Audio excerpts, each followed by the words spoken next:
green light here, and then we can get going. There we go. Well, good evening, everybody, and welcome to the Edina City Council meeting. It is Wednesday, October 22nd, 2025. It's 7:02 p.m. And as Director Braemar indicated, we're continuing to do these meetings on a hybrid basis, just as we did during COVID and in this post-COVID era. Folks can watch meetings at home and at appropriate times, whether it's public comment or if we have public hearings, can call in and participate remotely. And I think that's a good thing, and it's a practice we're going to continue, at least for the foreseeable future. And we'll probably call on folks in the audience first when we get to those portions of the agenda that involve public input.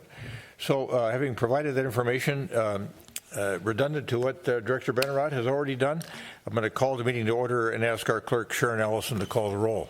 Clerk Allison. Councilmember Agnew. Here. Councilmember Jackson. Here. Councilmember Pierce. Here. Councilmember Risser. Here. Mayor Hovland. Here. Next is the Pledge of Allegiance. Pledge allegiance to the flag of the United States of America and to the republic for which it stands, one nation, under God, indivisible, with liberty and justice for all. Thank you, everybody, for that. Good way to start a meeting. We've got a meeting agenda that's been published to the public in advance of our session this evening and published to the council as well. Is there anyone on the council or from a staff standpoint that wishes to modify the agenda in any form or fashion? Hearing nothing, is there a motion to adopt the meeting agenda as published? So moved. I second. Member Jackson moves. Councilmember Agnew seconds the adoption of the meeting agenda as published. Any further discussion on that issue? All those in favor of adopting the meeting agenda as published, say aye. Aye. Aye. Opposed? Carried. The meeting agenda is adopted. And now we are at community comment, which both Director Braemar and I talked about, and we're going to go to folks in the audience first. And just a reminder, you'll have 3 minutes. You'll get a yellow warning light when you have 30 seconds or so to go. Want to treat everybody equally. And remember, if it's something on the agenda this evening or scheduled for a future public hearing, you cannot address the topic in public comment. So make sure that it's not on the agenda this evening. And then we welcome folks to come forward and address the council on any matter that's of a concern to them.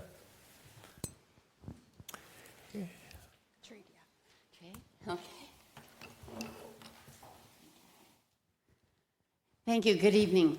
My name is Jan Del Kelso. I've been here before. I didn't want you to forget about me. But seriously, I wanted to thank you for the attention that you have paid to the issue with Give us your address too, Jan, please. No, she said no. All right. Okay. We're going with the speaker All right. I was cards thinking about tonight. something else. Sorry. That's okay. That's I'm okay. the oldest one here. I'm a slow learner up here. No, I I'm wanted the to say remedial mayor. thank you for those of you, and I know it's the majority of you who have either been over to our building to meet with us about the lack of lighting after the removal of the lights in the Grandview Square area. And I also, I know some of you have driven through the area at night. I believe there's a consensus that it's dark and that there should be more light. Now, the question is how much and where. I know the mayor, you sent me an email saying that you had been through and realized that the park was very dark. And here I have the map of the area. The park, there's one light now on the side of the park that faces the library. You were suggesting 3 on the other sides. That would be great. Believe me, the dog walkers would love it. They have been telling me, I can't pick up dog poop when it's dark, so that's part of it. There's also the safety issue. Some people are very concerned about some loitering that's been seen. So the more important thing for us, though, is the lighting along the side of 5225 Grandview Square. The green dots are really the trees, but they all happen to be very similar to where the lights were before they were removed. And that's where we would like to see some lights put back again. It's important because that area has parking spots. It has curbs. People getting out of cars are going to be tripping over those curbs, and we certainly don't want to see anyone getting hurt there. We were In retrospect, there should have been a meeting before those lights were taken out. Obviously, there wasn't, and now we're trying to make do with what's left. However, we can still have a meeting to determine how many more lights there should be and where they should be placed, and I'd like to request that we do that as soon as possible. Good. Thank you very much. I think it's a fair summary, I think, of what we're thinking about, too. Okay. Thank good. you. Good, thank you.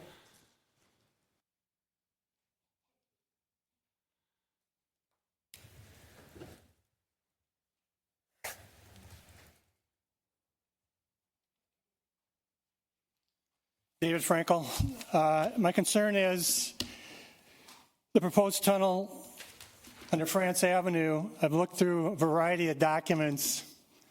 I don't see ADA mentioned anywhere in reference to anything except for a video, a little animated video on the east side of the proposed tunnel that doesn't even come close to being ADA compliant.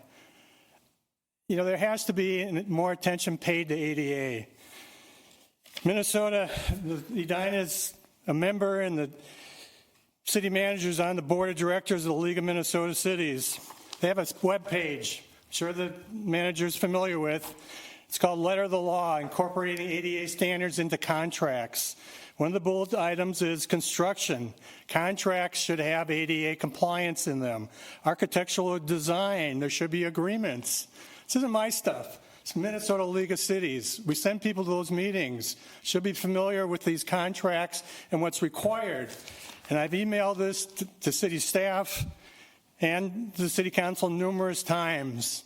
National League of Cities, we're committed to data and evidence in decision making. I have not seen any data or evidence about this proposed tunnel. I've heard it's a dangerous crossing. Where's the data behind dangerous? Where's the evidence behind dangerous? I was just out biking today in Edina and Minneapolis. I had a number of near misses on busy streets. What makes this intersection more dangerous than every other dangerous intersection and roadway in Edina? Thank you. Thank you, Mr. Frankel.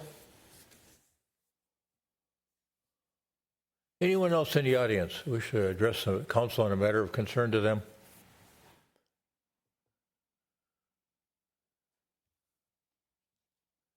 Oh, good evening. Good evening. Hello, I won't introduce myself. I'm here to follow up on a topic that I raised on the September 16th City Council meeting. I apologize, I wasn't able to make the last council meeting, but I did see that City Manager Neal indicated that his team would bring back a package of ordinance changes that would address the appeals process regarding the tree protection ordinance.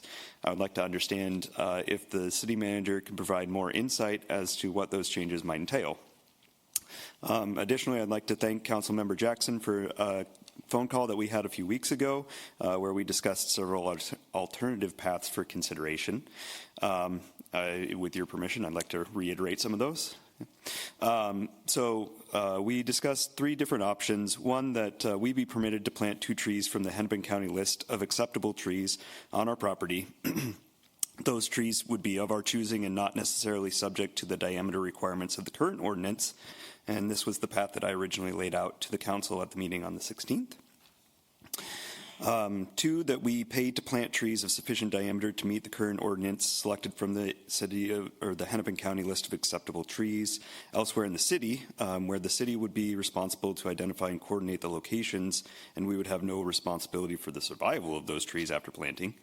Or 3, that a variance or provision be added to the ordinance based on the preserved trees relative to the lot area, i.e. if the property owner preserves X inches of trees at diameter at breast height per 1,000 square feet of lot area, they may be exempted from the ordinance.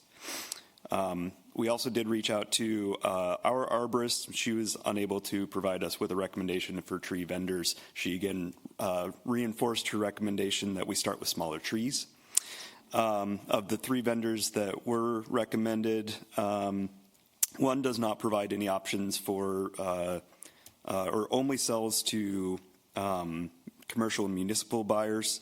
The other did provide options that fit the use. And then the third only sells trees in diameters of 5 to 9 inches, which are very large trees, and they do not offer shipping or any planting assistance with those either. So just like to keep this topic front of mind for those of you on the council and appreciate your feedback. Thank you, Mr. Mayon. Anyone else in the audience? Okay, do we have anybody online that wishes to address the council? Okay. Our practice is to take the comments we had at the prior city council meeting and analyze them from a staff standpoint and provide answers online by the end of that week where a council meeting is held. And then also Manager Neal will provide verbal information with regard to those comments from the prior city council meeting that were of a concern to residents, and we'll address those at this point in time.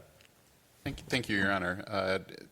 As you'll recall, we had a lot of questions at our last council meeting on October 7th. There are 7 responses. They were all included on our website. The first question was regarding the Grandview Square lighting. I think in our response, we said we would add 1 more light in the mid-block area. I think it sounds like we're going to revisit that and have some additional discussion on what's necessary and what's desirable there. Second question was the Roslyn Park Ped Bridge recently hit again? Yes, it was. It was hit again by a vehicle. To our knowledge, we don't know if that vehicle was ever caught, but structural engineers from MnDOT reviewed the structural integrity of the bridge and said it was okay to continue using it, so we are. Question number 3, is it true there's a golf ball test for bridges over railroads? And as it turns out, there really isn't a golf ball test. There is a maximum gap of 4 inches on mesh. And our staff tells me that they're confident that standard, the 4-inch standard, is present on the Grandview Ped Bridge. Question number 4 was, how is the Minnesota Council on Disability involved in design review of the Grandview pedestrian bridge? They were not involved in the design. They were asked to provide an opinion after the Department of Justice inquiry. Question number 5, this question was about the ECMO truck. Still in fire station number 1. Why is it there? The ECMO truck has a vehicle lease agreement that governs its use between the city and the University of Minnesota. We have an agreement with them to house this truck, and we are housing it in Station 1. It doesn't displace another, so we don't have a truck sitting outside that would be in that spot. And we have an agreement with them that governs how and when we get paid for it as well. Question number 6 was, what is the fire department's data collection and analysis software and how is it being used? The fire department uses a number of different software systems that collect data. The analysis software we use is called Echo Data Analytics, and it analyzes fire-specific data. Staff evaluates this data to inform operational decisions, call volumes, response times, overlapping incidents, etc. Finally, question number 7, why do mapping applications show 2 or more fire station 2s in Edina? Right now there are 2 fire station number 2s. One is operational and one is not. But as we all know, that we are flipping that, and the operational fire station number 2 will begin after the dedication event. And after October 30th, the city will update its Google business listing to make sure the public knows there's only 1 fire station 2 and where it is. Thank you. Yeah, good. Those were a flurry of questions. Thank you. Thanks for those responses. Prompt anything from council members in terms of inquiry? Member Risser. With the ADA concern regarding the tunnel, I too can't understand how that is ADA compliant going up into the space that is supposed to be the east-west extension of the promenade that will run through the Macy's section. So I think it would be really important for us to have a very clear explanation of how the entire project is ADA compliant, not just the parts, like, you know, part of it going down to the tunnel sections. It's got to be, the whole needs to be ADA compliant. So just wanted to say that. Sure. Yeah, thank you. Manager Neal. Staff would agree that when we haven't prepared plans and specs that would provide that level of detail. But if we do, we need to make sure that that is the case, Yep. and will. We're on the next phase of assessment here, analyzation of whether it makes any sense to do it. Right. And if we ever get to that point, you're saying it'll be ADA compliant. All right, very good. Councilmember Jackson, with that, I saw you turn this way. Were you wanting to comment at all? Okay. All right. Very good. Thanks, Manager Neal. And now we're going to go to the consent agenda.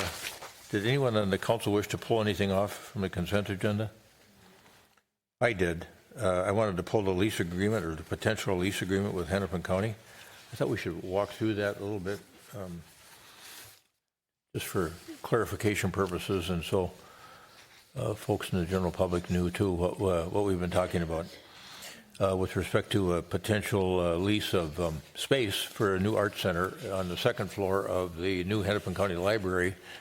It's under construction now. It'll be completed, we hope. I think the estimated date of completion is July 1st of 27.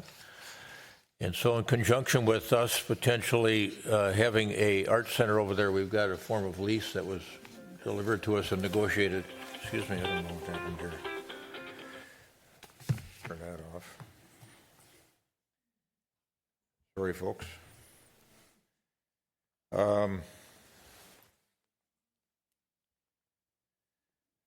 So we've got a form, I think Tracy was back there from our The consent agenda first, and then Park and Rec. Yeah, we can talk about that. So let's, anybody else want to remove an item from the consent agenda?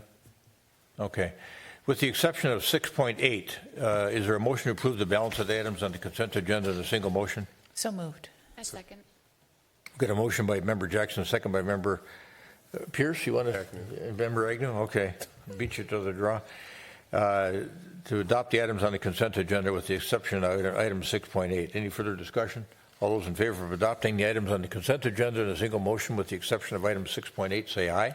Aye. Opposed? Carried. Items on the consent agenda are adopted with the exception of 6.8. 6.8 is the one that I wanted to have pulled so we could talk about it a little bit. And Tracy, you want to come up here, please? Just want to make sure that I don't remember the cost of operating the existing art center, but I know it's $200,000 or $300,000 a year that we've been expending, I think, over there. I just wanted to get a few of the key terms and conditions understood well on this proposed form of lease. So there's, by my reading of it, there's 67,370 square feet over there, and we'd be leasing. We'd be leasing about a third of it. Let's see here. About 15,000 square feet. Yes, yeah. Our base rent would be about $6,500 a month, and our additional rent would be about $10,000 a month. So our total rent obligation over there projected is about $16,700 per month. That's about $204,000 a year. 20-year lease. The tenant improvements are going to be done by the county. We'd reimburse them for those tenant improvements. Do we have any sense yet of what those tenant improvements are going to cost? That is, obviously, that's over the 20-year period, so Okay. in total, we have the total cost of the project. Okay, so those tenant improvements would be added to the base rent and the additional rent? That's the that'll cover, and then we'll have tenant improvements, and we'll have FF&E, and then some design fees. But the lease covers the tenant improvements. Okay. So Yeah, I see here, we're going to be leasing 15,473 usable square feet. yeah, So if you calculate that at about 23% of the overall. correct. And then there's some common space that we will share with Hennepin County that we will be able to access as well. Community rooms, lobby, walking area, the terrace, upper terrace. So we'd be responsible for about 23% of the operating expenses of the building based on that, which comes in the form of additional rent? Right, and so we'll negotiate that, kind of similar to what we do at the senior center in Hennepin County. We'll do kind of a true up with some of our shared expenses. So is there some negotiating left that you have to do, or what are you looking for specifically from the council tonight? Tonight, we're looking for you to approve the general lease that's before you. The other thing that would come before the council would be a separate MOU for the green space, so we can have we'll have some shared expenses with that, with mowing, snow plowing, things, and that's more of outlining who is responsible for what duties. Okay. And the other thing was, it looked like the lease rate was good. On the base rent was $5 a square foot, and then I think the increases that I saw in the chart were about 5% a year over 20 years on the increase in the rent, which seems like it's market rate. Are you comfortable with that? Yes, I think we're very comfortable with that. And in terms of the overall negotiation with the county and the terms and conditions that you agreed to from a staff level, you're confident that we're making a good bargain here, I guess is one way to put it. As we've discussed before, Mayor and Council, I think this is the fiscally responsible manner to build a premier arts center in cooperation and partnership with Hennepin County and the library. I think it'll be a unique opportunity for us to bring arts back to the community and in a shared environment for youth, adults. Okay. Other questions? Member Risser? Is there going to be space where art will be hung on the walls in this area? Yes. Okay. Yes. Go ahead. We need to make sure that we're not just putting in plasterboard. We need to make sure that we're putting in plywood so that it can support heavy works. And so I just want to say that. We have planned for that, both. Okay, good. We will have the gallery space, which is specifically designed for that, and then as well as any additional wall space in kind of our art space that we will have ownership to kind of decide what we want to do with public art. No, it's Member Risser's wheelhouse, so that was good advice. No, they had to tear out the walls that they installed because they didn't do the proper ones when I did a gallery. Oh. So just a heads up, let's not do Good that. advice. Yeah. All right. So we got a 20-year term with 5% increases per year, $5 a square foot starting out. Looks to me like it's going to cost us less with a brand new building than what we're paying now to maintain the existing art center. Correct, and we would have had to put additional money in just to bring the current one up to code, so. Yeah, that's a good point too, that we know that there were millions of dollars in upgrades that were required over there, and that's one of the reasons we looked at this opportunity with the county. Member Jackson, any comment? I'm just so excited about this. Every chance I can be excited, I will be. Thank you so much, Ms. I bet you're Peterson. excited enough to move approval. I will move approval of item 6.8 with Right. the lease with Hennepin County. Second. Member Agnew seconds that motion. We got a motion and a second to approve the lease agreement with Hennepin County for the Edina Arts Center. Any further conversation on that topic? All those in favor of approving the lease agreement with Hennepin County for the Edina Arts Center based upon the lease agreement that's been prepared, say aye. Aye. Opposed? Carried? That's approved. And good luck with your tail end of your negotiations there. All right, that completes items on the consent agenda, and we've got some on the special recognitions and presentations portion of the agenda. We've got our annual report from the Explore Edina, and we've got Shelley Loberg here and some of the folks from the Explore Edina community and the chamber board, and welcome them up here to make this presentation to the council. Ms. Loberg, welcome. Thank you. And Manager Neal, do you have anything you wanted to say in advance? No, I just wanted to introduce Shelley and let people know Okay, she's yeah, the go ahead. president of the Chamber of Commerce and Explore Edina. And a few years ago, the city council asked her and asked her predecessor to come do an annual presentation to the council about the fiscal and operational aspects of the organization, and that's what she's here to do tonight.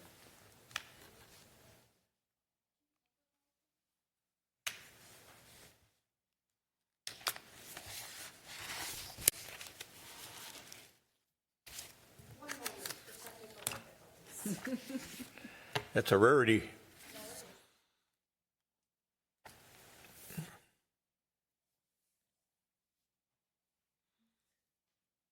See why you're doing that. I see we've got some students here this evening as well. You guys want to stand up back there? No. No? Well, give us a shout out about what school you're here from. Or is it for Scouts? Blake School, all right. Good. Good to have you here. And y'all live in Edina? Or you just go to Blake School? This is one of the city council meetings you wanted to attend? Okay. You picked a good one.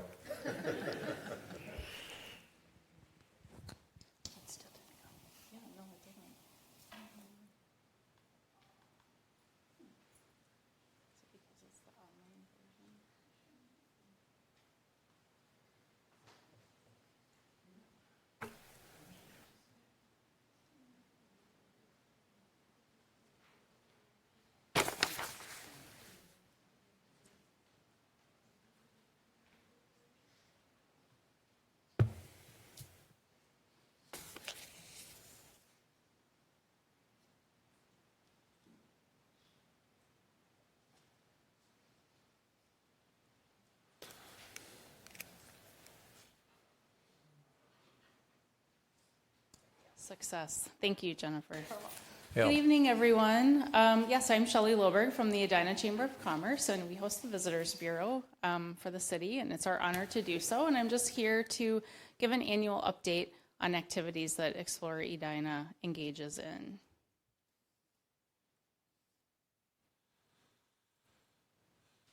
So this is our overall mission at Explore Edina, and that is to attract regional, national, and international visitors to Edina, and we want to increase revenue, stimulate economic development, and promote our tourism assets. This is just a little breakdown of kind of where we're falling for lodging tax revenue in recent years, revenue versus expenses. We did have some overage, which I'll talk about, some of the ways that we're giving that out in the community in grants. And this is just an overall list of our marketing programs and assets. So we have our website and our online destination guide. Our destination guide is getting printed again. We are doing a limited quantity. And then we have Facebook and Instagram for social media. We do event sponsorship and support. We do some local venue advertising. We do print advertising, local and regional, digital, local media placements. We have a signature event at Explore Edina, which is called Style Edina, and that is to elevate our retail community and promote Edina as a shopping destination. And then we have marketing and event grants.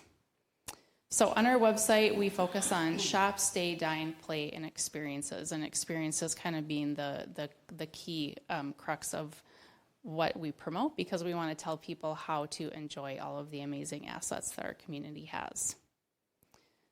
This is just a highlight of our social media channels, our Facebook following, our Instagram following. We've actually had a 20% increase in Instagram following and engagement, and we've had a lot of new engagement opportunities with post collaborations. I'm sure if any of you are on Instagram, you notice that a lot of people are making reels and doing collaborations with businesses. It's kind of a fun way for businesses and channels like ours to get elevation and engagement with people in the Twin Cities area who enjoy talking about how, their experiences with shopping, dining, spas, hotels, and other fun things that communities have to offer. This is just a highlight of some paid social campaigns that we've done this year. We've had really nice click-through rates. We've had lots of impressions.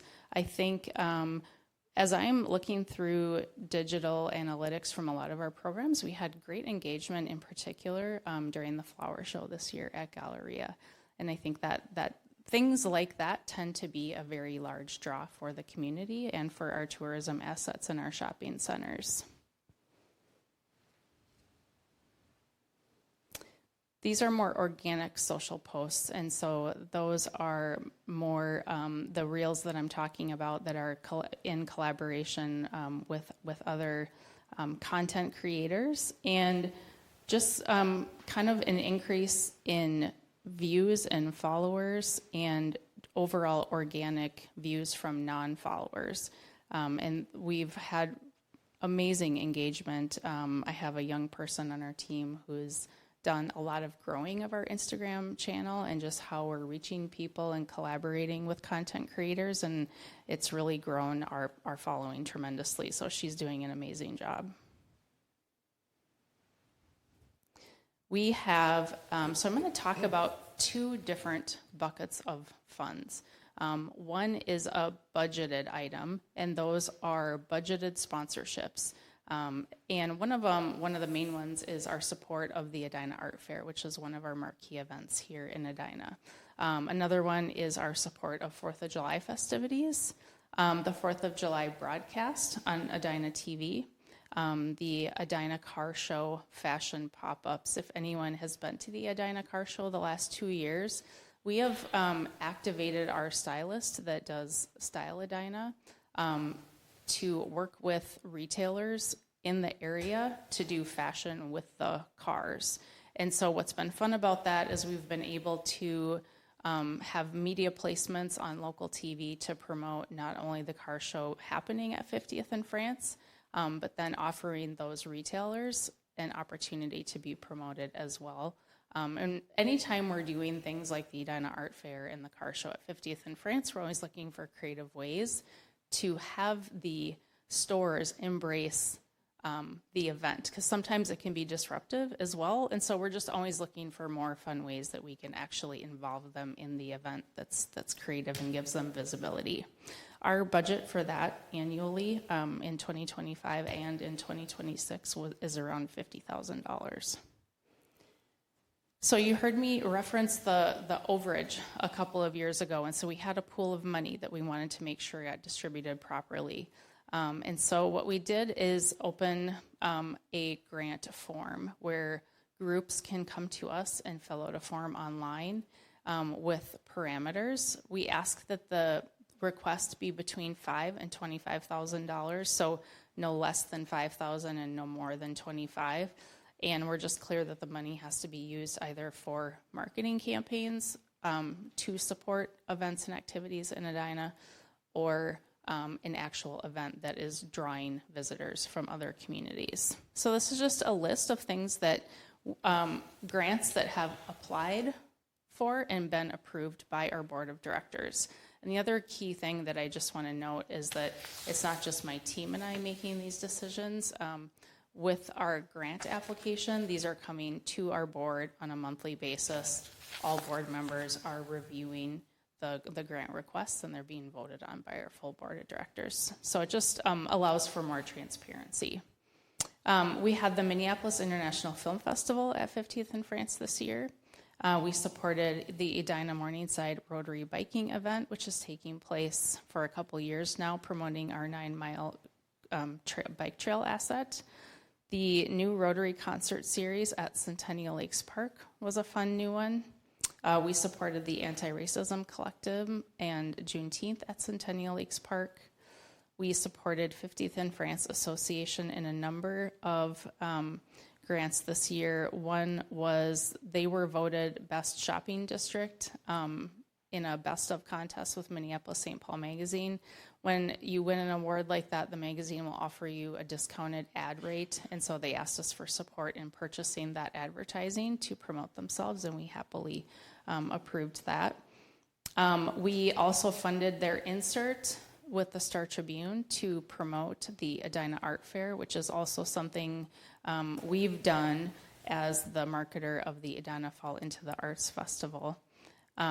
They had a spring marketing and event grant. We also supported the Torchlight Concert and Lighthouse Night at Centennial Lakes Park, and also just approved another grant to the association to support Small Business Saturday events and marketing campaigns and public relations. An overview of print advertising, and this is just kind of what some of our branding looks like in a print magazine. We have partnerships with MSP Mag here locally, Madison Magazine. We have had partnerships with the Vikings and Minnesota Wild official programs. We've been doing something new in Edina Magazine to locally combine kind of our Chamber of Commerce activities with our tourism partners and give some of those folks elevation in business profiles. And what that involves is the business being photographed in their space and then a write-up by one of the writers at the magazine. And it's a full page and has our logo on it that's sponsored by Explore Edina. It's pretty cool. People have enjoyed that. We use the Sun Current for the Edina Fall into the Arts Festival as one of our print mechanisms, and then we also do the Star Tribune insert that I just talked about with the Edina Art Fair as well. And that does go to the whole circulation of the Star Tribune, gives the festival and the art fair just some great promotion, and then also gives sponsors visibility through ads. Our digital marketing overview consists of targeted email sends. These are demographically, geographically, and behaviorally targeted. So we usually have very specific audiences that we are trying to reach, and many times they are outside of Minnesota. We tend to target a female demographic, and we can layer in things like household income and interest-based parameters as well.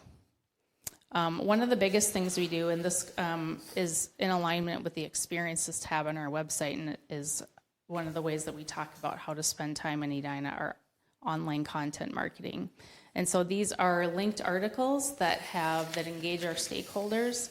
They're oftentimes quoted, and then we can link to retailers, attractions, and lodging properties, and they're basically themed articles on how to spend time in Edina.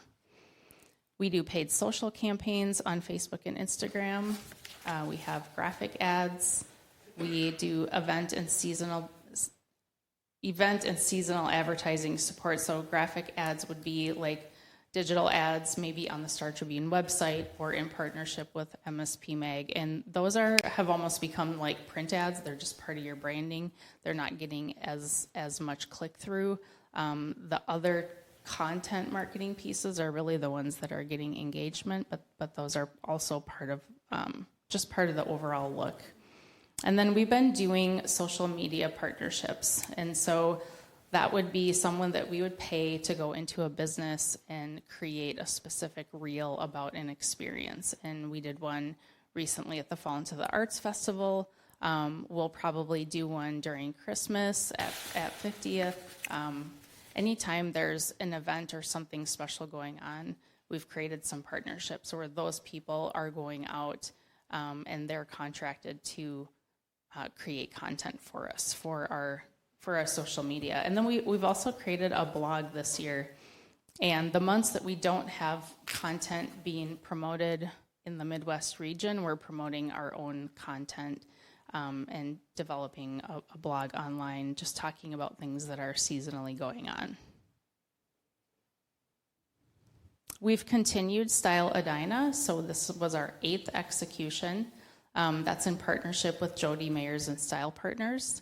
And we just really enjoy working with her. She has great camaraderie with our retail community. And we actually changed the format of the show this year to allow for more people to attend, and we had about 225 people in attendance. And then we will do media appearances, just kind of like we do to promote the car show, to promote the fashion show. And that took place on May 18th this last year. Any questions I can answer? Questions for Ms. Lobert so far? Member Risser. Thank you for the presentation. We did not get that in advance. It wasn't in our packet. So if that could be added to the packet, that would be great. And it would have influenced what I came with, because I did pull the Fall into the Arts material from the Star Tribune.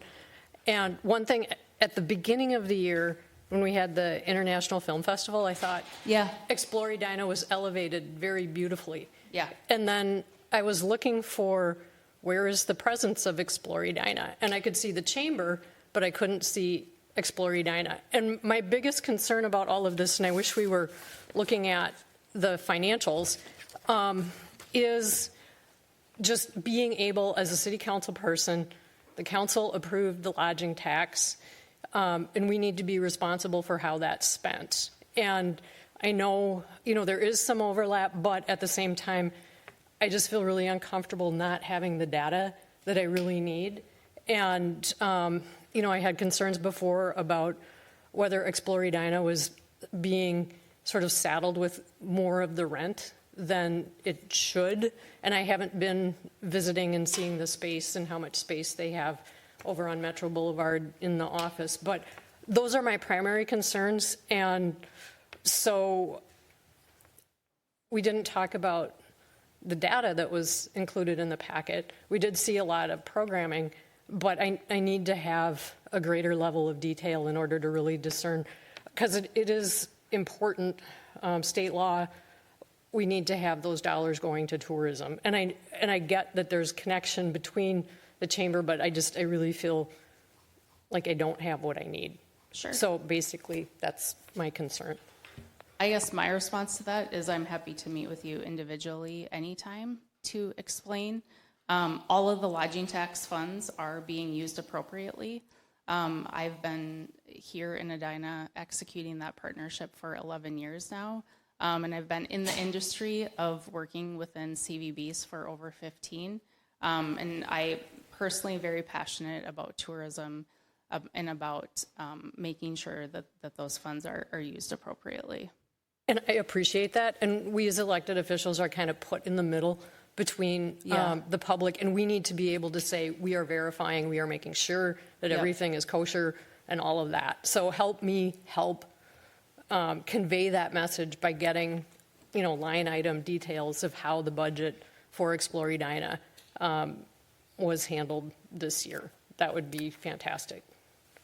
Okay, I do think that was provided, and I am happy to answer any questions about that. If there's anything There is a in budget in particular. the materials. Yeah. Would it be helpful if I walked through that?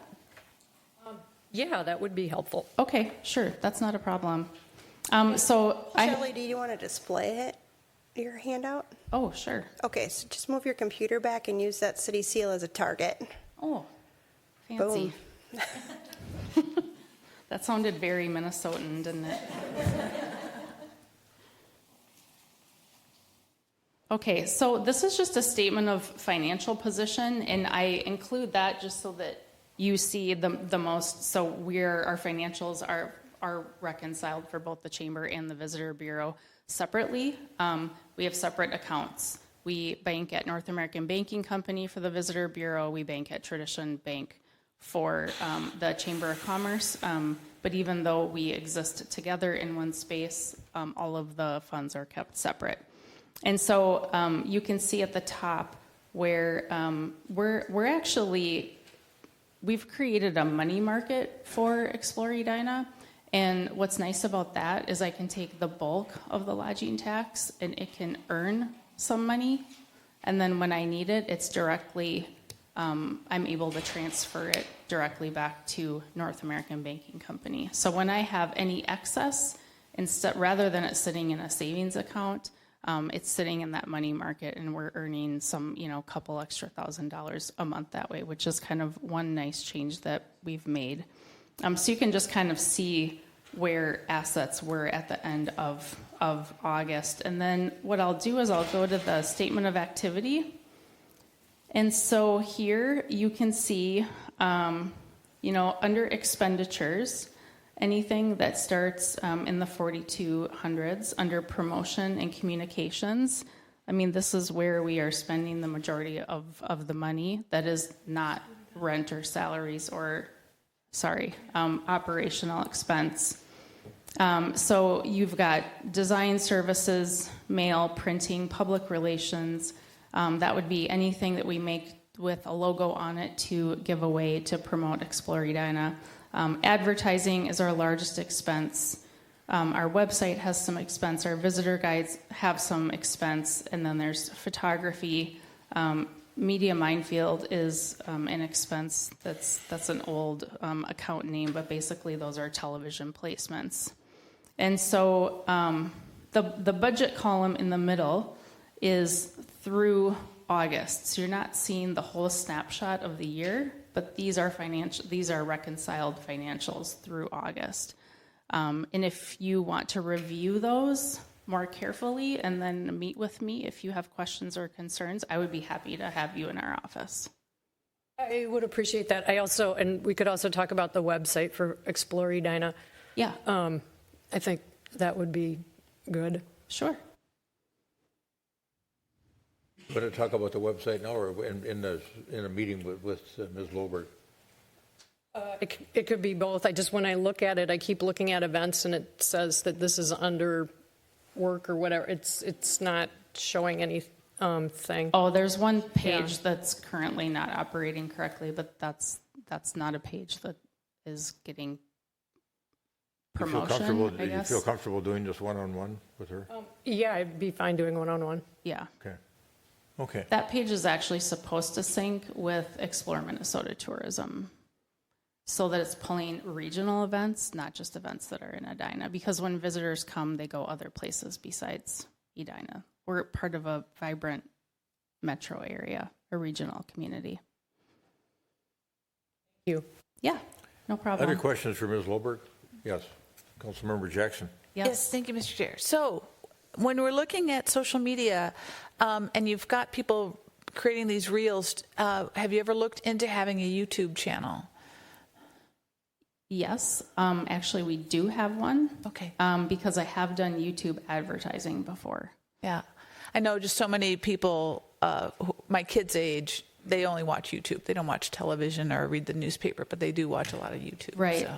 Our demographic tends to be like a 40, 50-something adult. So we tend to use channels that are in alignment with our target demographic. And actually, another thing that we're kind of talking about is the development of a podcast. That would be something that we could use lodging tax funds to develop a podcast to promote, to talk about things going on in Edina. And we could also offer it as a space for the community to also use. And when our space was built out, that was one of the things that was imagined for the innovation lab that did not occur, but we do have that space in our office, and we certainly could develop it for that purpose. Great. And then the other thing is, because your demographic is women, have you ever thought about getting the programs of the Lynx and the Frost? That's a good question. Yeah. Yeah. No, not yet. I think that might be your target audience too. Particularly the Lynx probably have a very healthy following right now. Yeah, for sure. Okay. Thank you. Yeah. When we have limited budget to split many different ways, right. And the problem with print is it's not trackable, so we keep it sort of minimal. Yeah. But consider that, because there are women's teams, and that's your demographic. So yeah. Great. Thank you. Yeah. Thank you. Mm-hmm. Other questions on the annual report? All right. With your involvement with the chamber too, we restructured a loan. Correct. And it was restructured in a fashion where there were payments to be made to the city over time. And I think you've made one. And what was it? The first amount was 18? It's just under 19,000. I was going to say 18,000 something. And and we'll make another one before the year's end. Okay. Yeah. Okay, good. And that structure has allowed a comfortable cash flow for the chamber to be able to do that. And it's also allowed us to have more creative services in-house, so that we're spending more time on Explore Edina activities. And you got yourself involved in one more activity on behalf of the city that's happening tomorrow. Yes. And do you want to tell folks what that is? We're having a group here from Tennessee. Yes. So, this is interesting. It's an economic development tour. And what's interesting about this is it's a fundraiser for the organization that's putting it on. And I was invited to a happy hour about a year ago with the leaders of the Minneapolis and St. Paul Chamber. And there was a representative from Williamson County, which is just outside of Nashville. And they were interested in our community as part of their economic development tour. And specifically, they were highly interested in both the healthcare and the school system. And they're going to a number of places all over the Twin Cities, but it was kind of a neat opportunity to have them here in our community. So they've been working with our school district. School district has been super helpful. They are going to be visiting Normandale Elementary and hearing about our French immersion program. And then actually we're going to be hosting here at about 10:30 tomorrow a forum for economic development discussion, and Mayor Hovland is participating along with the mayors of St. Louis Park and Hopkins. Yeah, there you Yeah. go. So, And there'll be about 75 people in this group traveling all over the Twin Cities learning about different, I think they're going to Mortensen, they're staying downtown, so they have a very robust agenda of visits. yeah, it did seem like they were very curious about learning more about Edina, which Yeah. was great. Yeah. Which kind of goes hand in hand with the link I got, I think a couple days ago I sent to you, that on Yahoo, some was an organization interesting called article. Islands, I don't know what it is, had determined that Never heard of it. what's the most city-like suburb in the United States? Edina, Minnesota. Edina. Yeah. Touting Edina as having all these Yeah, and city-like really qualities. not being promoted the walkability of the Yep. development of the Southdale area was one of the focuses of the article. You can find it on Yahoo. Edina, number one, city-like amenities for a suburb in the United States. At least by Exactly. Islands, whatever that is. Oh, thanks for being here. Yes, my pleasure. Okay. So that's the only item we had on that portion of the agenda this evening, on the special recognitions and presentations portion of the agenda. And thanks to the board members for being here as well. Mark Jessup, Paul Moody, thanks for being here. And all the good work that you guys do for our town. Really appreciate it. We've got 3 public hearings this evening, and 2 of them I think we're going to probably deal with this evening. One of them will take testimony on and postpone a decision on it until our next meeting in early November. But the first matter we have in front of us is, I think it'll be fairly routine, and it's a potential issuance of a new on-sale intoxicating and Sunday sale liquor license for what's called 3945 Market LLC, DBA Therese. Therese or Therese? Which is it? Therese. Therese, all right. It's a new French restaurant that's going in where the Lynn Hall was. You got a good audience here tonight, Mr. Del Prado. Here's a chance we'll have you come up here, I think. Don't shy away from that. Not yet. Just hold on. We're going to deal with this license issue first. And you come up and testify if you want, but I'm going to turn to our clerk, Sharon Allison, who reviews all these matters with our police department in terms of issuing potential new licenses or recommending to us that a new license be issued. This is a public hearing matter, so people are going to be able to testify, you included. So let's turn now to our clerk, Sharon Allison, on this potential issuance of a new on-sale intoxicating and Sunday sale liquor license for Therese. Yes, thank you, Mr. Mayor, council member. Mr. Mayor, you just did probably half of my job. Therese, a new restaurant going into the Lynn Hall space, will be opening early November and applied for an on-sale and Sunday sale liquor license. As protocol requires, we did do a background check, and everything was found to be okay. And so I am recommending approval. And to deviate from the process of holding over this public hearing for approval at the next council meeting, I'm recommending that you approve this item tonight. Mr. Del Prado is here in the audience, of course, along with his consultant, Ms. Wolf, and would be more than happy to answer any questions that you may have. All right, And with good. that, I'll stand for any questions. Any questions from council members for Clerk Allison? All right, this is a public hearing. I'm going to open it up for public testimony. I'm going to ask Mr. Del Prado or Ms. Wolf to come up, or both of you, to talk a little bit about what you intend to do here, and then others may wish to testify as well. Please give us your name and your business address. I think I can get away with a business address. My name is Daniel Del Prado, and I can't remember the business address, but it's in there. What is the business address? That's it. Yeah. Sorry. Yeah.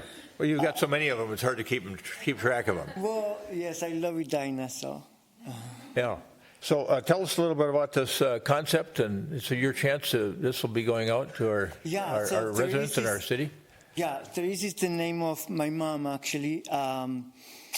It's a French restaurant, modern brasserie kind of restaurant. It's going to be casual brunch, lunch, and dinner. It's going to be a lot of greenery, a lot of green is the color of the brand. The menu is going to be, we're going to have 90 seats. The menu is going to be about 30 items with desserts included, all for different menus, but pretty similar for brunch, dinner, and lunch. And yes, it's a small kitchen, so we're going to keep it at 90 seats. I don't think that kitchen can operate a bigger capacity. It's all electric too.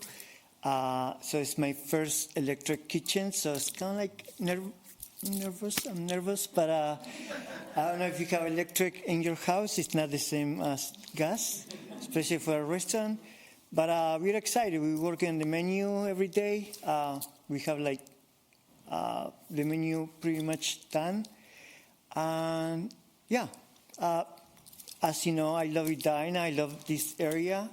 And it was time for a lot of new restaurants open up because a lot they were closing. So yeah, we heard Dexter's is doing well. We're happy for you on that. Yeah, Dexter is more casual, and it's like one block off that way, you know. Like so, this one there is, although it's inside the Nolan Main's project. I'm very confident it's going to do well. I think so. We have a lot of already a lot of people interested about. We have a Vesta board. I don't know if you saw those. Kind of like the old like train station things. So we're focusing the branding around that. So yeah, I'm very excited. Mm-hmm. Yeah. My mom is very excited that I named it after her too. Well, you should be excited. I think it's a beautiful space. I think you'll help it realize its potential. So we're really excited to have you here. It was. I love this place already, but I needed to make it different, obviously. So we focusing in like not the traditional brasserie look that is very masculine. I like very feminine things in design and stuff. So it's gonna be very soft, more than feminine. So yeah, well, you just have about 20, 25 people right here thinking about. Yes, I was invited. They demand action and good food. Yeah. And then there's going to be a bar, but the bar, I'm going to come back for the bar portion of it. It's going to have an interaction. Not bar, it's kind of like hi-fi, you know, like listening bar and stuff. So it's going to have an interaction. You can go to Therese and then go to have a drink and listen to music in across the alley. So good. Yeah. And how are you coming on the Barrio project that we approved a couple weeks ago? Thanks to you, construction is underway. I think it's going to be August of 2026. So yeah, we have a lot of projects in that area. I'm very excited. So it was very intentional to do the 4 projects at once. I have a big team too. I have to keep it entertained because talent in this industry, you know, it's not the same as before COVID. So like when I have a talented team, I have to keep them excited, entertained mentally and creative. So yeah, after this, I'm gonna put a pasto. I need a vacation, but yeah, you've got a lot going on, and it's a good thing. I like it. It's what I love to do. I love opening restaurants. I don't know if operating day to day is my favorite part. Yeah, well, you can tell that you love your work, and yes, you got Ms. Wolf to help make sure that nothing goes wrong. She's my yang, she's my yin yang. I'm like the dreamer, and she's like, we need a liquor license, and we need this, or we need that. So, Yeah, she'll make sure you make budget and do it right. yeah. So, Okay, well, thanks for being here. This is a public hearing. Well, maybe to see if somebody else wants to talk. So you can go ahead and sit down only now, Mr. positive Delfrano. things. Yeah, Thanks. all right. Anybody else in the audience wish to comment on this matter?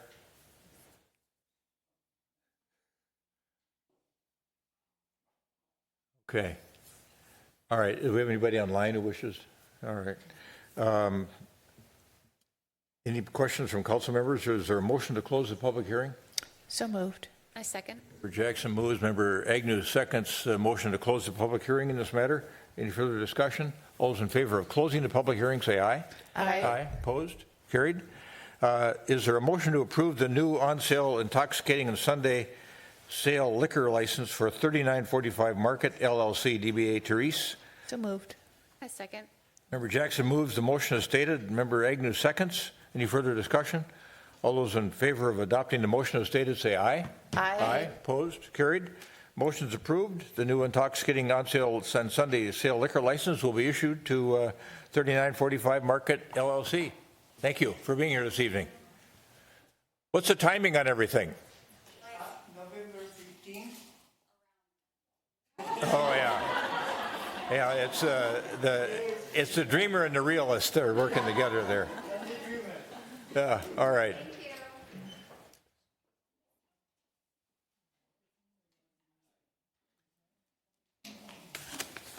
So this is another matter that I think we can probably deal with this evening on a public hearing basis.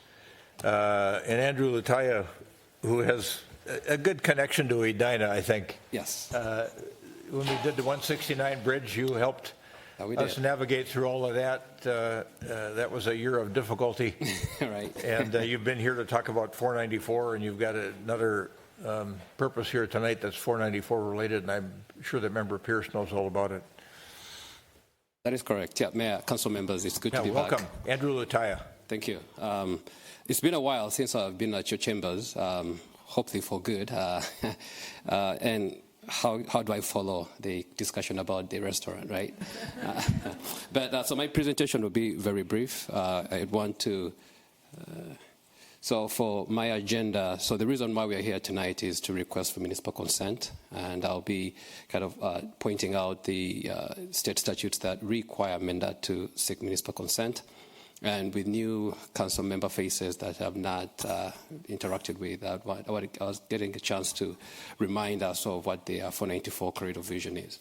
Then the later parts of my presentation talk through the second or the last phase of that corridor vision that we got funding for, and the timing of construction for that phase, and what major milestones that we are working through to get us to construction.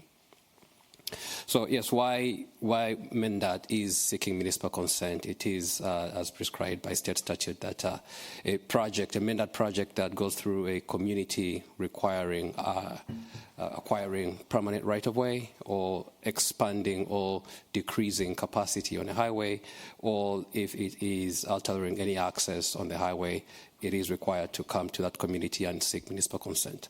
So for the city of Edina, in this case, it's for the 494 project, is because we are adding capacity on the 494 corridor, and therefore we need to request municipal consent.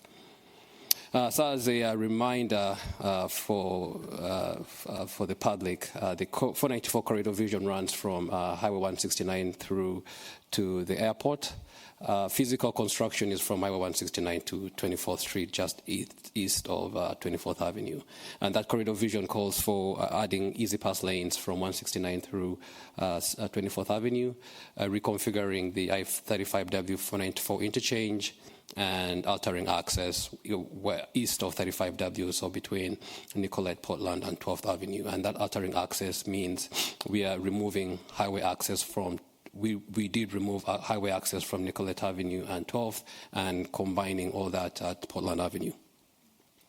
So what, for most of the commuters, what they have been seeing out there for the last couple of years has been mostly focused west of 35W, so between 35W and and Highway 100. That was phase 1 or project 1.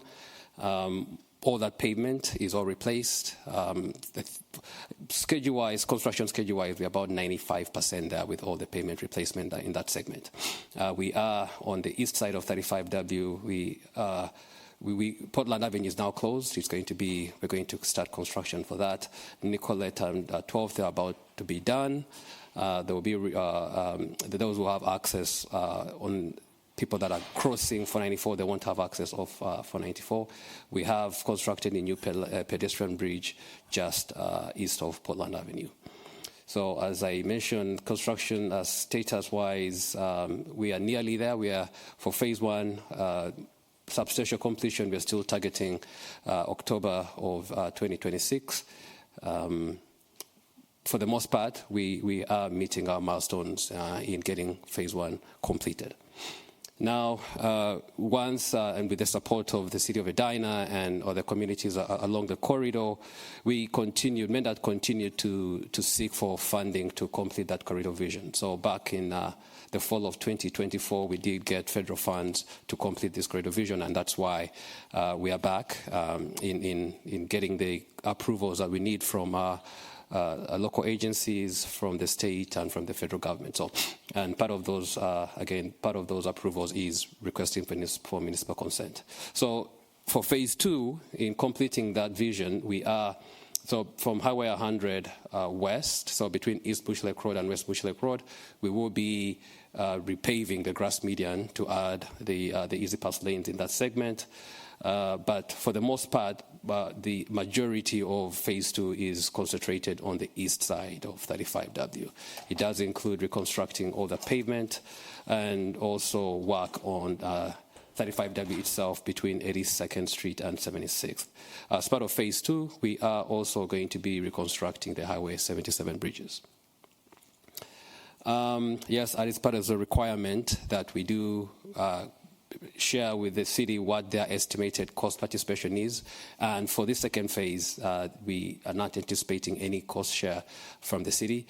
And not really going much in detail, but usually some of that cost share is accounting for items that are outside MnDOT right of way that the city might want to include as part of that project. So for this second phase, we haven't been seeing anything that, or received any request for the city that they would want to include as part of the 494 project. I'd say in the midst of budget discussions, you've made people in Edina very happy. Yeah, there you go, right? That zero number. Yeah. So for proposed staging, similar to phase 1, we are still anticipating a 4-year construction project with the first year in 2027 focusing mainly on utility relocations and temporary widening.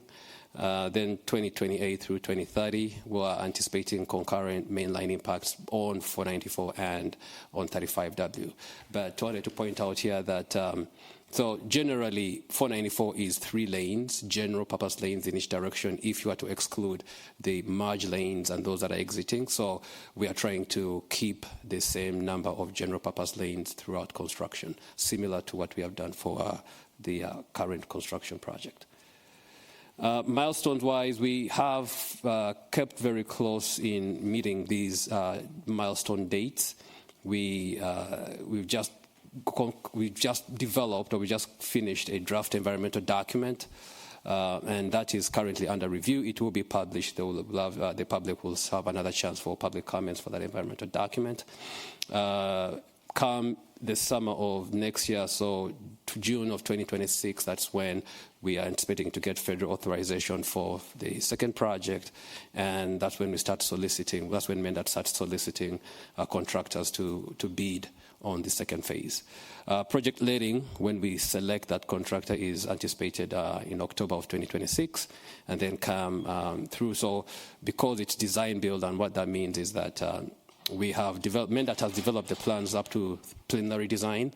We will hire a contractor that will advance them to final design and then construction. So that's why you're seeing a year gap between when we let the project in October 2026 and when we're anticipating physical construction starting in 2028. So as in my previous slide, I mentioned that 2027 will be minor work, including utility relocations and temporary pavement work. That is what I had for my presentation, and I'll stand for any questions. Yeah, thanks, Mr. Lataya. Any questions for Andrew? Yes. Go ahead. Yes, thank you, Member Mr. Jackson. Chair. Well, thank you. This is a massive project, It and is. it was very clear presentation. On the environmental impact public input, is it going on now? How can the public participate in that? Good, Mayor, Council Member. So yes, once we have done our internal reviews, we are anticipating around December to publish that the environmental document for comments. So, and that will be a 30-day window, and it's usually it's published in the Environmental Quality Board, so the EQB. Okay. Usually, that's why we publish all the environmental documents. Okay. Yeah. Terrific. Thank you so much. Any questions for Mr. Lataya at this point in time?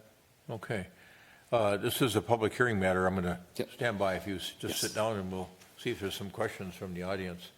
Is there anyone? I'm going to open this up for public testimony now because it is a public hearing matter. Anybody care to come forward and testify regarding this matter?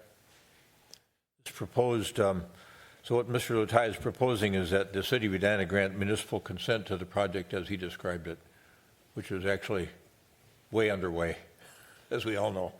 So, all right, seeing no one coming forward, hearing nothing, do you have anybody online that wishes to testify? Yep. You can see that Director Benrock gets kind of forlorn when there's nobody online and bringing to talk to us. All right, is there a motion to close the public hearing in this matter? So moved. Second. We got a motion by Member Jackson, a second by Member Pierce to close the public hearing in this matter. Any further discussion on that issue? All those in favor of closing the public hearing, say aye. Aye. Opposed? Carried. Public hearing matter is closed. The motion then would be to approve the resolution 2025-99, which would grant Edina's municipal consent to the final layout for the Project 2 phase of the I-494 Corridor Vision Implementation Plan. Is there a motion to that effect? So moved. I second. All right, Member Pierce moves as our good member on the 494 Corridor Commission, and Member Agnew seconds. The motion is stated. Any further discussion? All those in favor of adoption of the motion as stated, say aye. Aye. Aye. Opposed? Carried. The motion is approved, granting Edina's municipal consent to Phase 2 of the I-494 Corridor Vision Implementation Plan. Mr. Lataya, thanks for coming over this evening. Appreciate having you here. We wish we saw you once in a while, a little bit more often than we do. And then the final matter is one that we're going to do public hearing on this evening, and staff is recommending we continue the action to the first meeting in November. And this involves potential adoption of a resolution which would amend the spending plan for the Southdale 2, Pentagon Park, and 70th and Cahill tax increment financing districts. And Bill Neundorf, our economic development manager, is going to walk us through this request from staff. All right. Yes. Welcome, Mr. Neundorf. Good evening. This public hearing is pertaining to Resolution 2025-101, and it does involve proposed amendments to the spending plan for 3 existing TIF districts. This plan is more commonly referred to as our SPARK program here in Edina. So I'll run through the background briefly, and then run through the proposed amendment, and then provide some additional information that you had requested when the HRA discussed this a few weeks ago. And then, of course, be open for questions and for the public hearing input. So in 2021, the state legislature passed special legislation for the use of cities all throughout the state, where they might be able to use pre-existing TIF monies. These are property taxes that had already been paid and collected, to use them to support job growth and recovery after the pandemic. In response to that state legislation, the city did create our SPARK program as defined in the spending plan. Recently in this year, the 2025 legislation made some changes to that state law. And we're recommending that we respond to those changes in state law and update our SPARK plan to reflect these new provisions.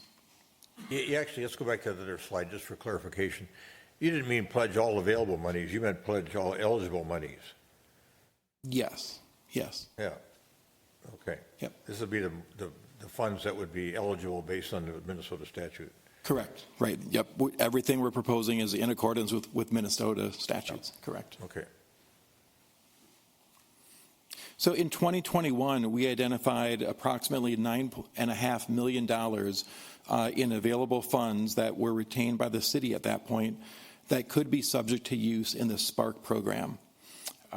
Under this new legislation, the state would also allow us to use the interest that had been amassed on those monies to be deposited into this program, and that's about $775,000. So with the available money, the $9.5 million, we have pledged that to support a variety of projects throughout the city, with more in the future if we do extend the program. Now, these are heavily restricted funds. When the state passes legislation, they get very specific about how the dollars can be used and how they may not be used. And so, of course, we'd follow that state provision. So these funds were intended to create jobs, either permanent or temporary construction jobs, and build something physical. They cannot be used for operational expenses, for staffing. The city cannot grab them and build a park or buy a fire truck or hire new folks. It has to be used for physical construction. And the state law did give cities a lot of flexibility in how they can use those dollars. For example, we could use them as a forgivable loan, as a more traditional loan, as a grant, or as an equity investment. There's a lot of flexibility there, and certainly our spending plan does embrace that flexibility. So today, these are images of all of the projects that we've either funded or committed to so far. The renovation of the Edina Theater, as well as a lot of public improvements on all the areas that surround it, the sidewalks, some parking ramp improvements. Those were all eligible and completed. That restored that older theater back to where it is today, the actually occupiable and in business. We used some of the funds to build a new public road at the Finch that provides direct access into the Fred Richards Park, as well as access to those private buildings that surround it. We provided a more traditional construction loan to the Edina Chamber of Commerce to support the construction of their innovation lab and their office space. We provided a small grant to open a crepe cafe on France Avenue. And then we've pledged funds to allow construction of that new underground restaurant with music that Mr. Del Prado had just referenced in his previous remarks. So that's a music club that's currently under construction. While we've pledged the money, we haven't paid anything yet. We typically provide the funding after they've completed it, but they're on track towards completion. And then the last project that we pledged funding to is the redevelopment at the old Macy's Furniture site. That's a site that is moving forward, but it's moving forward slowly. I did provide a table in your packet that has more detail on each of these loans, grants, and forgivable loans. I'm happy to answer any questions on that after I finish up the presentation here. But let's focus on the amendment. What is it that we're asking for today? The old legislation required that the spending program be completed by the end of 2025. The new legislation allows one more year, allowing those additional monies to be spent at the end of 2026. And then it also does allow the inclusion of the interest that was earned. So it's those two things, a little bit more time and potentially a little bit more funding. The process that we're going to consider this proposal is the standard process that we use here in the city. As an HRA board, we reviewed this concept back in September. This information has been live on our website for about a week or two now, allowing for questions and comments. Tonight's our in-person public hearing, and we'll continue to take public input for the next week or so, and then we'll come back on November 4th and ask you to make a decision whether or not to proceed. As an HRA, you had asked whether or what the outcome would look like if we said no, if we just let the program terminate at the end of this year. So if that were to happen, we would most likely not use the funds that have already been pledged. The biggest one there is the pledge to the Enclave project. Since they have not yet incurred demolition costs or anything for that site, we would probably just let that one expire and try to figure something out in the future. And there could be leftover funds in the range of $950,000 and possibly more. Now, those funds would go back to the initial TIF district that they came from, and then they would be turned over to the county, theoretically. Once they go to the county, Hennepin keeps about a third makes its way over to the state, and then the remaining third ends up in the city.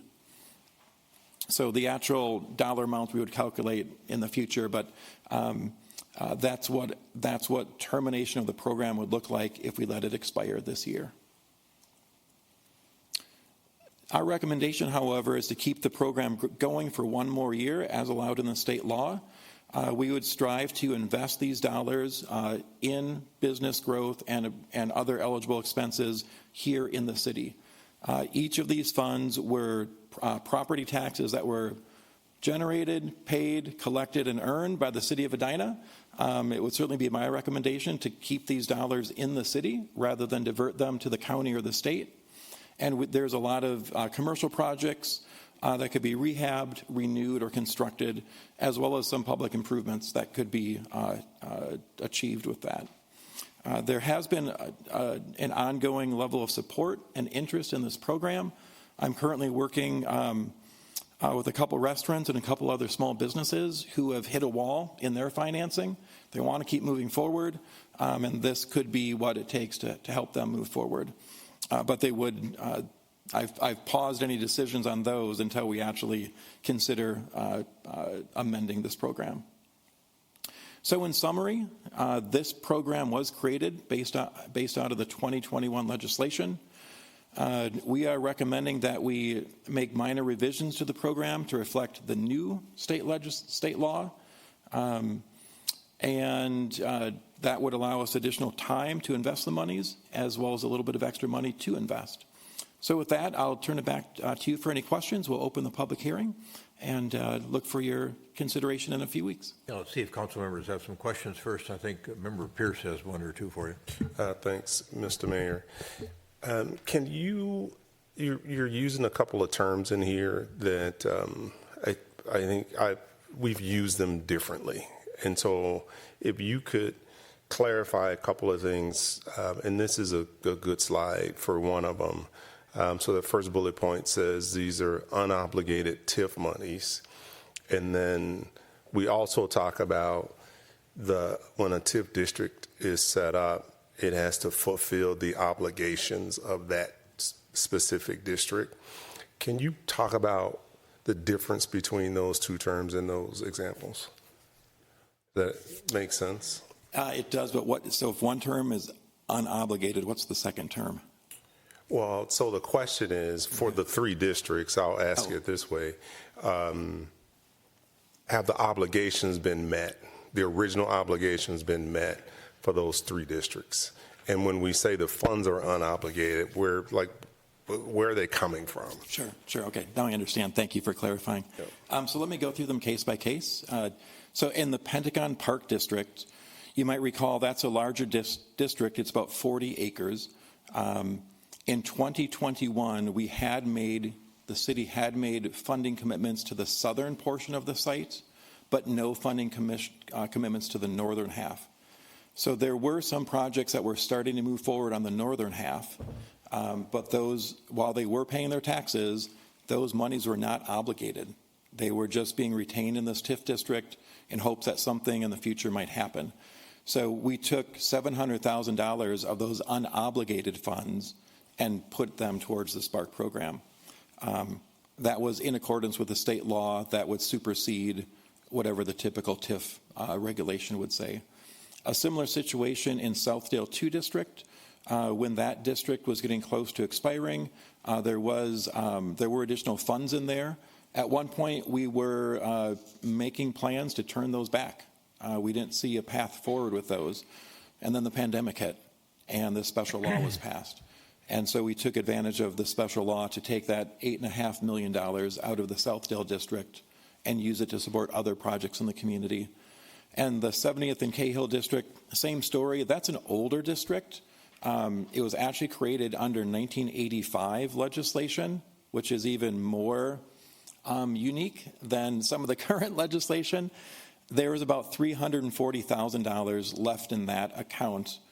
We had used it over the years to make public improvements to the intersections, to sidewalks and trails, but we were running out of ways to use it in those districts.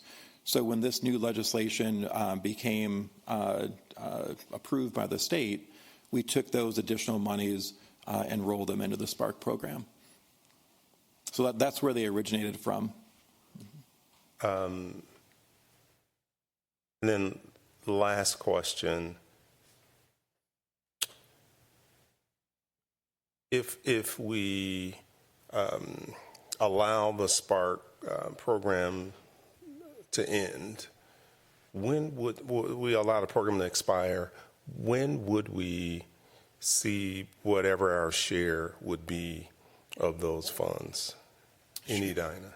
Sure. I'll go back to this table, and I know you probably can't read it. It gets pretty small, but one of the columns here talks about the dollar amount that's been pledged versus paid. And then I made some best guesses as far as funds that might be available. So, for example, we've pledged about $670,000 to the enclave development on France Avenue. So far, we've not paid out a penny of that because they haven't earned it, frankly, at this point. So if that does not move forward, I think those funds could be available for being turned over.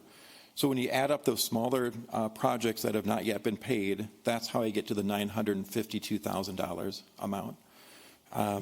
So if this program were to expire at the end of 25, we would work with our financial advisor and our finance department and our legal advisors to determine where those monies belong.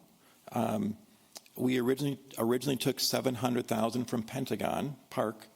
In 2021, there were no obligations. In 2025, there are obligations. So if we return that back to Pentagon, I still want to confer with our legal folks, but I think those monies would have to remain in Pentagon to pay down the other debt. The Southdale and the Cahill funds, we'd have to determine where those go and what the future looks like. But if this program expires this year, I don't think they'd be available until 2027 at the earliest. It'll take some time to understand where they belong and how the state law applies. So if we're looking for a big nest egg to roll over, there might be a small nest egg, but it's probably a year and a half away at the earliest. Okay, thank you. Member Jackson. Yes, thank you, Mr. Mayor. So I think on this chart, it shows the projects that would expire if we were to end the Spark program or let it end in the end of 2025. And it looks like it's the Enclave project. And I remember we did some ADA improvements, didn't we, at the 4408 France. It looks like that's not spent yet of $24,000. And then other streamlined grant applicants. So that's what would not be funded, correct? That's correct. All right. And so these other projects that we've talked about, those qualify for the funds at this time. They qualify at this moment in time. Okay, yes. so it's not $9.5 million that we're talking about. It's more around the level of $950,000. Is that correct? Correct. Okay. So how much of that would be returned to Edina then? A third of it? Is it one-third? About one-third. Yeah, it's a little bit more fine-tuned than that, but rough numbers, it's about one-third to Edina. So about $330,000 could make its way back to the city. Again, we still have to do legal review and make sure that that is how it works. But I think that's the high end. The low end might be about $100,000. Okay, return. And then what happens to that $775,000 in interest that's been earned in the meantime? That's a great question that I don't have a precise answer for you. To the best of my knowledge, those were earnings on TIF revenues. So I believe they go back to the TIF district from where they originated. Okay, and then so they're different, and so the disposition would be different based on Correct. which TIF district they're from. Correct. And that That's would be correct. proportionally from what's in the fund, correct? Or Yeah, I mean, the Southdale district had a larger initial balance, so more of the interest would be returned there. So it'd be commensurate with the initial balance. Okay, thank you. And then finally, when we say one-third, the third that goes to the state is through this very complicated process of funding schools, correct? That it goes to the schools, but the schools aren't allowed under state law to keep it, so then it reverts back to the state. Is that correct? That's correct. It's even more complicated than that, but yes. Well, I just say complicated state finance of schools. Yeah. Yes. Yeah, so the city would turn the money over to the county. The county would keep about a third. They'd send about a third back to the city. They'd send about a third back to the schools. Some shared with the Richfield School District. Some shared with the Edina School District. Then the following year, the state school finance group would notice that the schools had new money, so they would withhold money the following year, so it would balance out. So it takes a little while, but eventually those dollars benefit the state, not the schools. Okay, thank you for clarifying that. It's always a question that comes up when we're talking about TIF. All right, those are my questions, and thank you. Member Risser, anything? Just real briefly, some of that, because the range is 950,000 to 1.7 million in one of your slides, and some of that interest could make it back and not just stay stuck in one of the three TIF districts. That's what we'd have to investigate with our financial advisors. I'm not certain exactly what would happen, but to the best of my knowledge, it would remain in those TIF districts to pay off debts and obligations of those districts. So it's very unlikely that it would end up flowing into the city directly. Okay, and on your intro slide and then on the map that you showed, Wooddale and Valley View was represented, and I'm wondering, was money taken from that TIF district as well?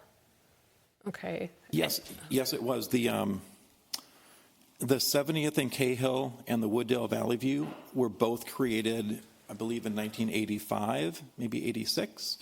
And they are, while they're two different neighborhoods, they're one account. They're merged together. Okay. So at some point in time in the late 80s, those dollar amounts were commingled. And just understanding development in the Wooddale Valley View area, I thought at one point there was going to be signage to mark the gateway into that space, and that never actually happened. Were any of those funds supposed to go to that? They were not. So the state law in 1985 severely limits how those monies can be used. Okay. So for that gateway marker, we were planning when it was a project, we were planning on using money from Centennial Lakes District because state law allowed those monies to be used in that manner, but not the monies from Wooddale Valley View. Okay, thank you.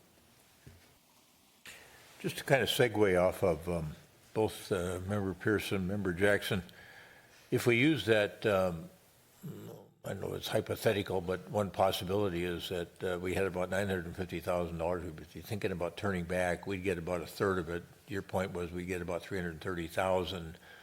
If you extrapolate that to our current budget or our proposed budget for 2026, either from a levy standpoint or a total budget standpoint, what does that represent? You know, I don't have the numbers off the top of my head, but it's a very small amount. If we look at the levy amount that's proposed for 26, this $330,000 or so is less than 1%, maybe 0.5% in that range. But we wouldn't actually see it in 26. It'd be 27 at the earliest. And again, there's no guarantee that we'll get 330,000. It might be less than that. But as it relates to our overall budget and our overall spending, it's a very minute amount. I don't think it would be noticeable in anyone's tax bill. Probably around 0.1%, 0.2%.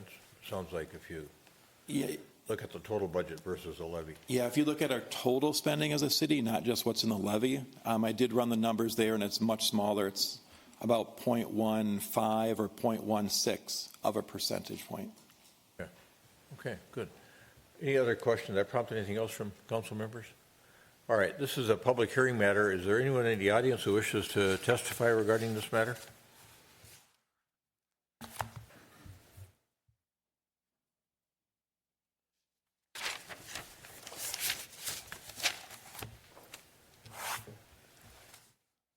Lori Groats. Oh, you don't want me to give it. You know my address. Give the money back. City Council, not just this one, previous ones also, been addicted to TIF, and it's affecting our levy. It's not free money. It costs taxpayers money. Now, Mr. Neuendorf said you have the choice of giving it back or keeping it in the community.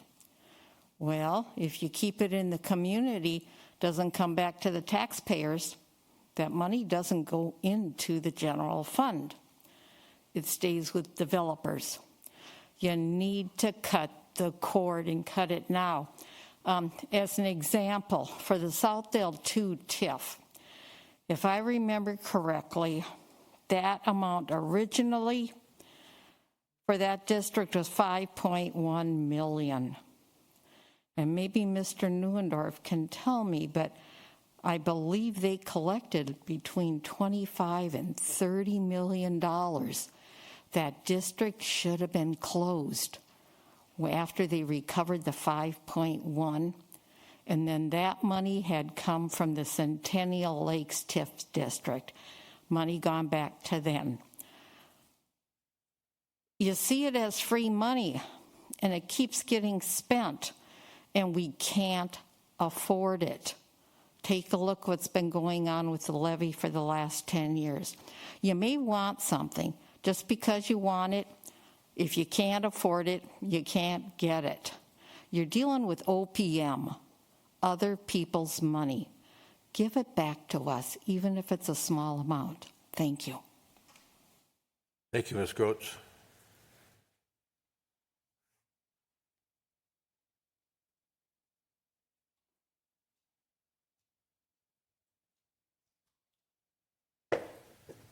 David Frankel, as Councilmember Jackson mentioned in the last HRA meeting, the economy is getting soft. I'm not going to pretend to be an economist, but seeing what's in the press and talking to business owners, I talked to one of the business owners at the strip mall, Wooddale in Valley View that was just mentioned, and across the board up there, the business is getting soft. All the businesses are worrying about the future. My point is, City Council, the City of Edina shouldn't be playing winners and losers with this money. When you start giving money to businesses, you're determining who's winning and who's losing, who may survive and who may go under. For example, Pinstripes, their parent company's in Chapter 11. Are we going to bail out Pinstripes? Where's it going to end? We also have a different topic, but our municipal liquor stores. Given what I've seen, the number of people going into the stores, those are going into financial problems. That's going to hit the city. But anyway, back to winners and losers. It's the same with TIF. TIF chooses winner and loser developers. Those that want to go after it and those that don't want to or maybe don't qualify. But I agree with Lori Groats. This money should be returned to the state, to the county, and to the residents of Edina.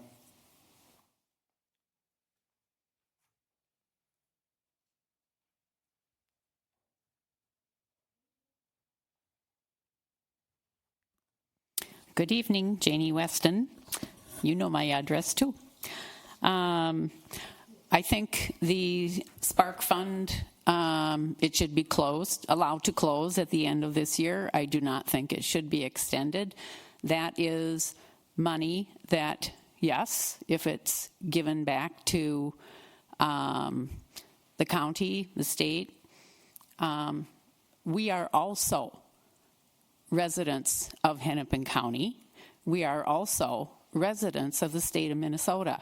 That money doesn't go to someone else. That we are still part of the whole community of the state and the county, as well as the city. It is money that needs to go back to where it should be going to. The Spark Fund was set up because of COVID. COVID is done. Let it finish. And one problem with also spending Spark funds on a number of these projects is that they have not been successful. They have been a poor investment for the city. The Innovation Lab was one. That is now gone. It did not work. That was a lot of money. Gone. It's not gone. It's being repaid. Okay, well, it has not been very successful. You heard Ms. Wilberg say she's making $18,000 payments. Those are the payments on the loan. Well, the bridge that is at the Grandview, the pedestrian bridge, was done without any public hearing, and that's I see that as a problem with how a lot of this money is spent. There's no public hearing as part of the process for it, and things sometimes don't go well, such as it not being an ADA compliant bridge. Now, I'm not sure how that's going to be dealt with at the west end of it. So process is very, very important. Public input is very, very important. When the public input is taken out, I think some decisions are not the best decisions made. Thank you. Thank you. Anybody else? Have anybody online? I have no callers online.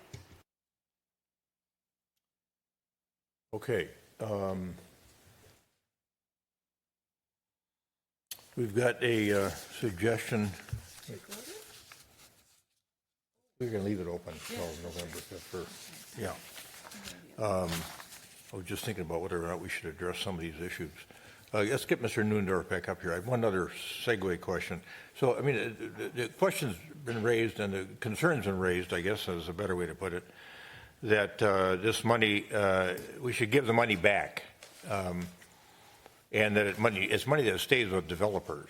And from having been on this council and used this Spark money for certain purposes in Edina, I don't see that, but I do see the way it's been used. And what are the things that we've used it for that we might otherwise have had to levy people for in the general fund levy? Instead, we had a fund of cash available to do some things that we might have otherwise had to assess people for. Yeah, there were great question. There were two projects in particular where we leveraged this special law and the Spark program to avoid additional levy. So the biggest one was the $2 million expense to build a new public street into Fred Richards Park. That was one of the projects where I consider them more public-private partnerships. The private developer was going to build his building. He needed the rear entrance. In our long-term visions, we wanted a direct road to the park. Rather than us taking out levy and public debt for $2 million, we had him build the road to the city specifications and then reimbursed him with the Spark money. So that was exactly a $2 million savings that we did not have to levy. Similar concept to a smaller scale at the Edina Theater. There's a myriad of public improvements in the surrounding vicinity, areas that needed attention. They were just not in the budget.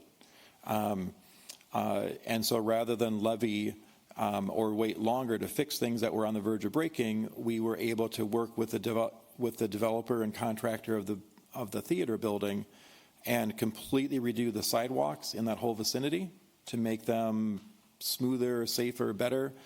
We should get another 25 years or so of life out of those, as well as some essential improvements to the parking garage that the theater relies on for its success. The whole business district relies on that garage for its success. So we put about $400,000 of public investment wrapped into that theater renovation program instead of levying for that.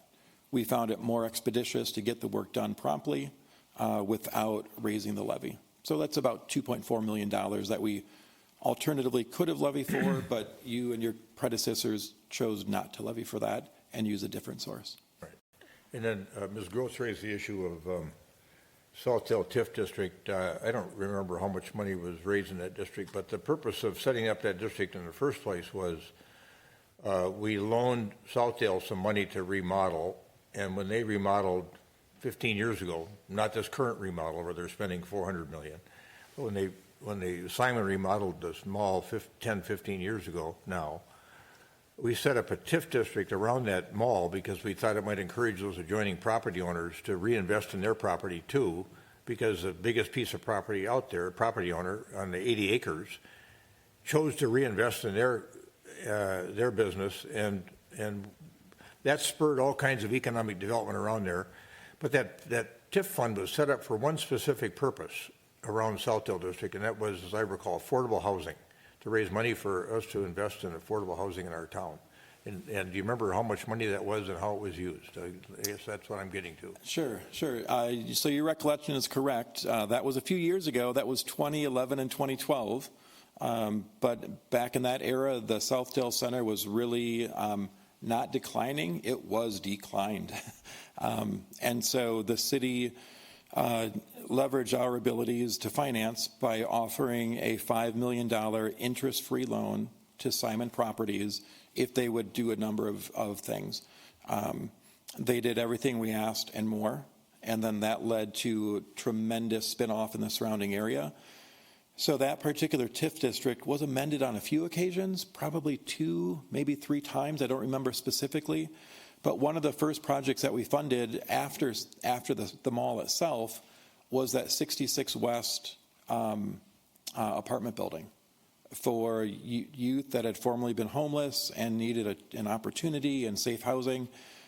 So we used some of the money that generated from Southdale to support that project. That I believe was 2013 or 2014. And then once that became successful, we recognized that those dollars generated from the mall could be used for other affordable purposes, and that's what we did. So I don't remember the precise dollar amount. It definitely was far north of $5 million. That TIF district was a roaring success. It did everything we had hoped and even more. As I recall, that was all the legislature saying because of the Great Recession at that point in time, you could set up TIF districts to encourage construction activity again. But the TIF district had to have a limited sort of purpose to it, and that was why we selected affordable housing. A limited purpose and a limited time. So that TIF district only lasted for 8 years. Different state laws, different rules. So that was an 8-year term. Typically, TIF districts are 25 years. But yes, in that circumstance with the Great Recession, the opportunities given by the state were different than they are today. But I would still say that was a very successful program. That prompt anything? Yes, Member Jackson. So if we were to let this lapse, the money would go back to the city of Edina as the city government, not to individuals. Is that correct? So it's close. So the money would go back to the TIF districts, which are restricted funds. If it gets returned there, we would work with our financial and legal advisors to see what happens next. I believe for Pentagon Park, I think the money would stay there. I think the Southdale 2, it's a maybe. I'm not sure what would happen with that. That's one of the most complex districts we've ever created with all those special laws from that era. And then the Wooddale and 70th district, it would go back to that fund. I'm pretty sure we would return that to the city. That fund, the limitations from 1985 laws are so restricted. For certain, we would return that money. That's about $300,000. So it would, but when we return it over to the county, they share it with the city.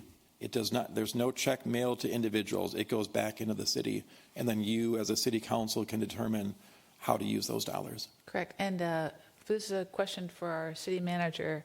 I believe it's our policy that if we have excess funds, that goes into the construction fund, which funds our capital improvement program. Is that correct? That is normally correct, unless there's some other guidance on how those funds can be used. Yeah, but the default is to go into the construction fund. And so in one-time money, we generally spend on one-time spending, if I remember correctly. Okay, thank you. Okay, good discussion.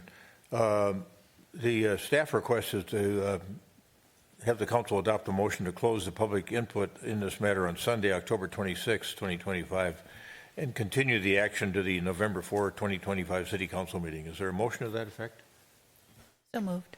Second. Member Jackson moves. Member Pierce seconds the motion as stated. Any further discussion? All those in favor of adoption of the motion as stated say aye. Aye. Opposed? Carried. The motion is adopted, and we will close the public input on this matter on Sunday, October 26, 2025, and continue it to the November 4th, 2025 City Council meeting. Thank you, Mr. Nondor, for being here. Let me get down to this resolution. We got, thanks for your patience out there, our fellow residents here, as we work through our agenda. We've got, the next thing is the resolution 2025-102, accepting donations on behalf of the city of Edina. Is there a motion to that effect? So moved. Second. Member Jackson moves. Member Pierce seconds the adoption of resolution 2025-102, which accepts donations made to the city of Edina. Any further discussion? All those in favor of adoption of resolution 2025-102 say aye. Aye. Aye. Opposed? Carried. For those in the audience, virtually or here in the chambers, we had a grant from BKV Group of $1,875 to the Communications Department for the photo rights. They bought the photo rights to images of Fire Station 2. And then Park and Recreation grants were from the Edina Baseball Association. A significant donation of $18,250 approximately for baseball infield improvements at Yancey Park. And then Steve Buning, $350 donation of a tree at Arden Park. And also Anne Marie Code's $50 donation for general use to the Edina Senior Center. So thanks to those donors to the city of Edina. And now we are at that portion of the agenda where we look at any commission correspondence. I don't think we've had anything come in other than, and you've disseminated that information already. And we are now at manager's comments, and I'll turn to Manager Neal. None tonight, thank you. Okay. I think if we have, let's call it ancillary sort of comments or comments other than one of the topics we've got in front of us under the mayor and council comments is gun violence prevention advocacy. I think personally I can hold off making my other remarks until we have this conversation, but I'm trying to frame it up. And I think in the aftermath of what happened at Annunciation Catholic School and their community, there was many strong feelings all over town. Many of us went to vigils in parks and tried to show our respect for these families and the people who had lost children, children that were injured. And our council itself, and I think some of you know this in the audience, passed a resolution on September 16th. The gun violence that happened at Annunciation happened on the 27th of August, and on, within the first meeting afterwards on their 16th of September, with the encouragement, I think, offline of many of the council members, we passed a resolution that dealt with expressing solidarity with the Annunciation Catholic School community and calling for stronger gun safety protections. The list included, I think, many things that you're all concerned about as well.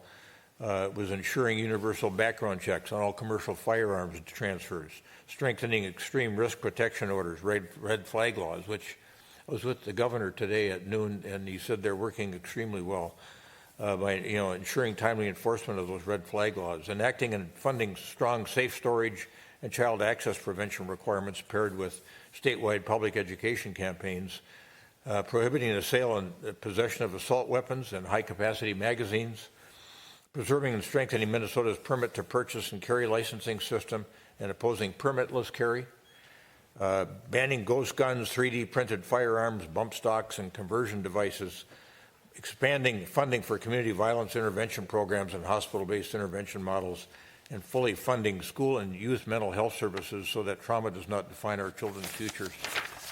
I think I'm older than everybody in the room, and what I remember growing up is we had fire drills and tornado drills. No kid should have an active shooter drill. No kid, no child should have to be going through that. The things that are weather-related, understandable, but not something like this. And so our council has very strong feelings. This resolution, this proclamation was passed unanimously, and the resolution part of it said the Edina City Council affirms cities are ready to partner on these issues, and we therefore call on the Minnesota Legislature and Congress to engage cities in this work with the urgency, courage, and persistence needed. Our children deserve our best effort together to end gun violence everywhere. I know today that there was information back in the press. Melvin Carter over in St. Paul and a group of mayors met a few weeks ago, and I think they had a proclamation that they put together. At the time, I was trying to figure out, was this, because of the ban, the prohibition on cities being able to approve measures that might reduce gun violence, there was some, at least, confusion on my part about, well, can a statutory city be involved in this situation when there's preemption? Many of those cities were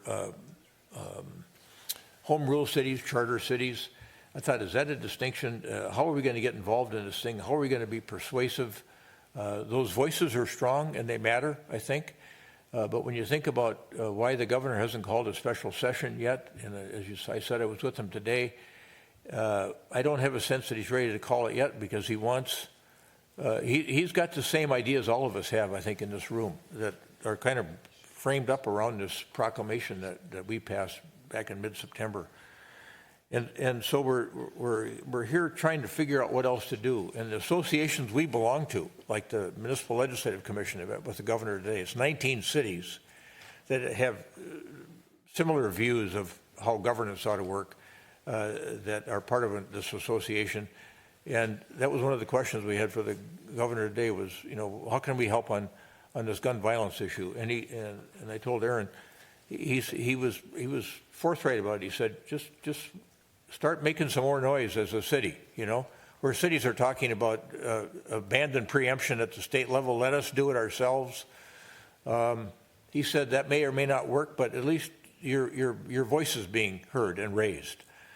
And so our council wants to talk about this and hasn't had a chance to talk about this. And this isn't a public hearing matter where you can participate with us, but we know you care because we've had your correspondence, and we know what you're concerned about in terms of having your city's voice heard, and your voice heard through your city representatives in some broader way. And so we wanted to have this chance to have this conversation. And I think due to your group, you've nudged us along and helped us move along to this phase tonight where we're going to have this conversation about what are the possibilities and what we could do next. And I haven't had a chance to have any offline conversations with my fellow council members because we have to be careful about open meeting laws.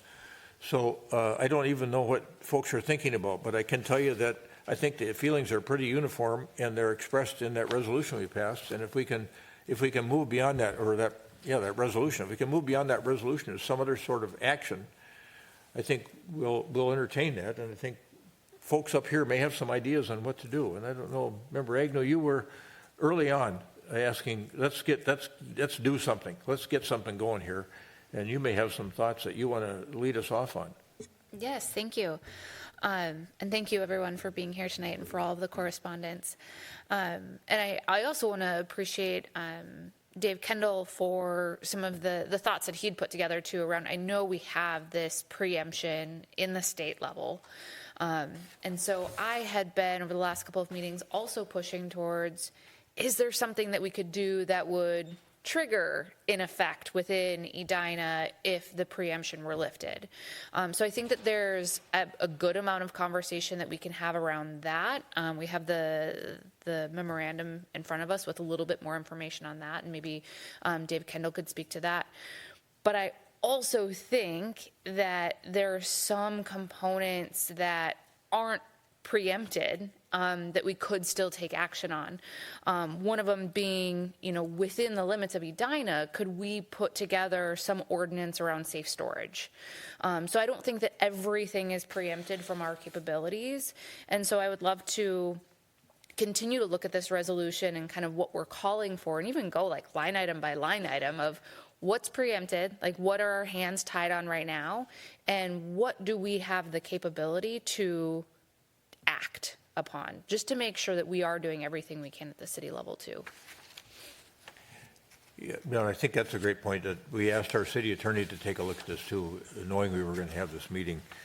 And if I was just going to highlight some of the things that he said there, he said that city regulations, there's underlying information supporting each of these statements that he makes, but city regulations of firearms, ammunition, or components are expressly prohibited under state law. Cities likely cannot avoid preemption by passing an ordinance which delays the effective date of the ordinance to whenever the state may lift preemption. And then even if a city could pass an ordinance that would be effective, should the state lift local preemption, it may not be entirely enforceable. But he goes on to state, and this is something I think that's important to everybody in this room and everybody beyond this room in our community, assault weapons and large capacity magazine bans are likely enforceable at this time on a local ordinance basis. But the Supreme Court would likely find assault weapons bans unconstitutional. Well, should we just assume that they're going to do that, or should we make our voice heard, on something like this? And so this is something that's I find quite appealing from a concept standpoint. The governor talked about this too. Those switches, the binary trigger bands. That's been ruled on already, and apparently we can't do much about that. But the assault weapons, we could, it appears that we could do something about that as a council, and also with ghost guns, and I think the 3D printed guns, I would assume, fit into that category, that we could do something about that, and then we could also think about banning firearms in proposed sensitive places that are subject, and that may be something that we can at least think about. But more broadly, that assault weapon ban is something that I think we could think about as a council. I don't know if folks have thoughts about that. We just got this memo this evening, so we haven't had a chance to study it. Mayor, I just want to clarify that those are all things that would not be prohibited but for the state preemption. So those are all options if the state preemption did not exist. All right, okay. I wasn't framed up that. Yeah, so that's a peril of not having had time to read the yeah, thing. I apologize for that. The memo didn't arrive until today. I know you haven't had time to look at it closely. So the starting point is that the state preemption is the problem for local regulation. There's other states in the country that don't have that preemption, and cities have enacted assault weapons bans, for example, and those have not been struck down as yet, although they could be by the U.S. Supreme Court, but they have not. So those would be an option, but for the state preemption in Minnesota. So from my perspective, it would be helpful for the city to, the previous resolution supported gun violence prevention. I think it would be perhaps more helpful to specifically ask the state legislature to lift that statewide preemption and allow for local gun violence prevention. Okay. So of the things you mentioned that are highlighted in your memo, there isn't really anything that you think we can do with ghost guns, 3D printed guns, assault weapons, switches, high capacity magazines, because they're all subject to the preemption? Correct. So those are all things that St. Paul is looking at, and I think St. Paul, they don't speak with one voice, but I think many people in St. Paul would admit that those are all currently not allowed under the state preemption. Okay. If they pass that ordinance, it will not be legal under state law. Member Pierce. I think you just answered it. Can you just give us, legal 101, what preemption actually means? And I think you were kind of getting at that. So if we were to pass an ordinance and is subject to preemption, what's the process? Is it just automatically illegal because we know that exists? No, it would not be automatically illegal. There would be a couple of options.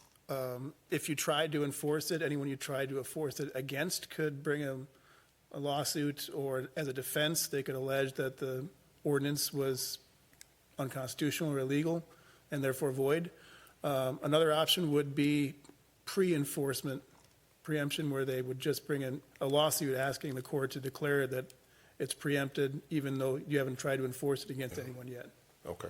So I just, my feedback, I think we have to, this is complicated for me, but I think we do have to just kind of face reality for what it is, not for what we want it to be.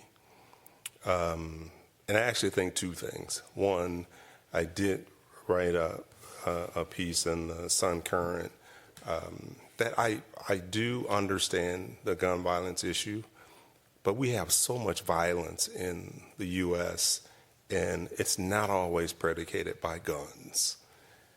And so I think we have a much deeper issue in our society where there's simmering hate across the gamut. And when that hate is allowed to continue to simmer, individuals take some device, whether it's a gun, whether it's a vehicle, whatever it is, and they act out. And I think until we start to really address the underpinnings of that issue, we will continue to see violence in the U.S. And I talked about everything from hangings to people using cars to kill other people. And so I still believe that. Secondly, when I talk, and so that's one reality. The second reality is if we really want to take action, I think we should just do it. And if we feel like we should have an ordinance in the city of Edina that covers these issues, let's just do that. And if that means that we end up going to the state Supreme Court for whatever reason, or somebody sues us for whatever reason, at least we're in a very loud way making our voices heard. And so that's the third reality to me. Until something changes, all we really have is our voice. And so making our voices loud, in my opinion, just, having a memorandum, right, that doesn't do it. And so while it may not be legal, and we may get sued, and we may have to go to the Supreme Court, that's what's happening today. That's what our president is doing. And so I think if we're serious about this particular issue, I think we should draft something, and we should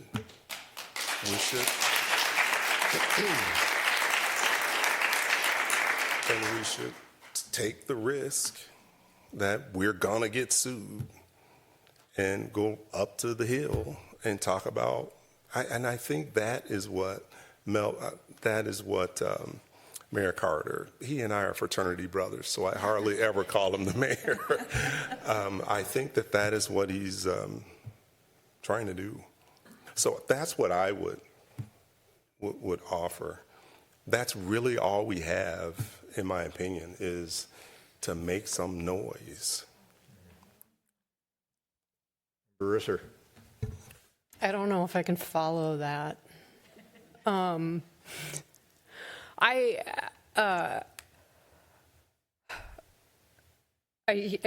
hear what you are saying and the frustration, and gun violence now is the leading cause. My understanding is the leading cause of childhood death that has gone higher than the cause that I am passionate about, which is traffic violence, which killed my nephew. So it's really hard to not, really hear what Member Pierce is saying and looking out at all of you with your red shirts and you're showing up and, this is a really important thing.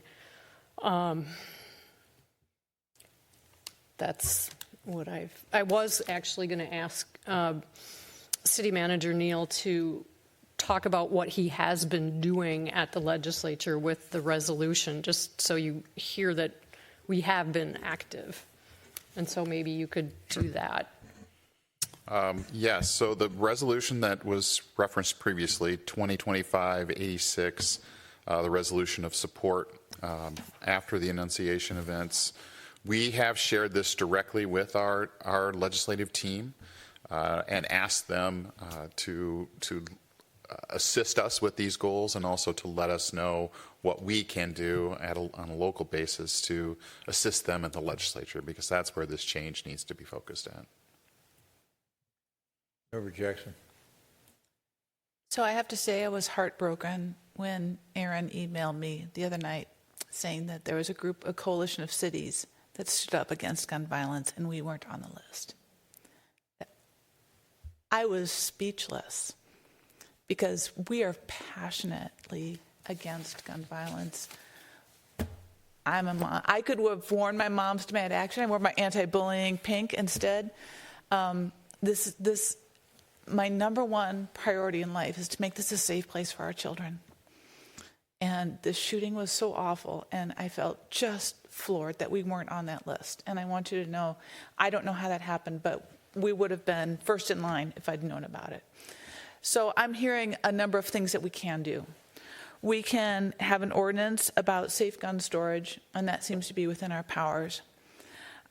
We could have this be one ordinance and be severable, but I think we should pass an ordinance, as Member Pierce said, calling for the things, outlining the things that we want to outlaw that are in our resolution.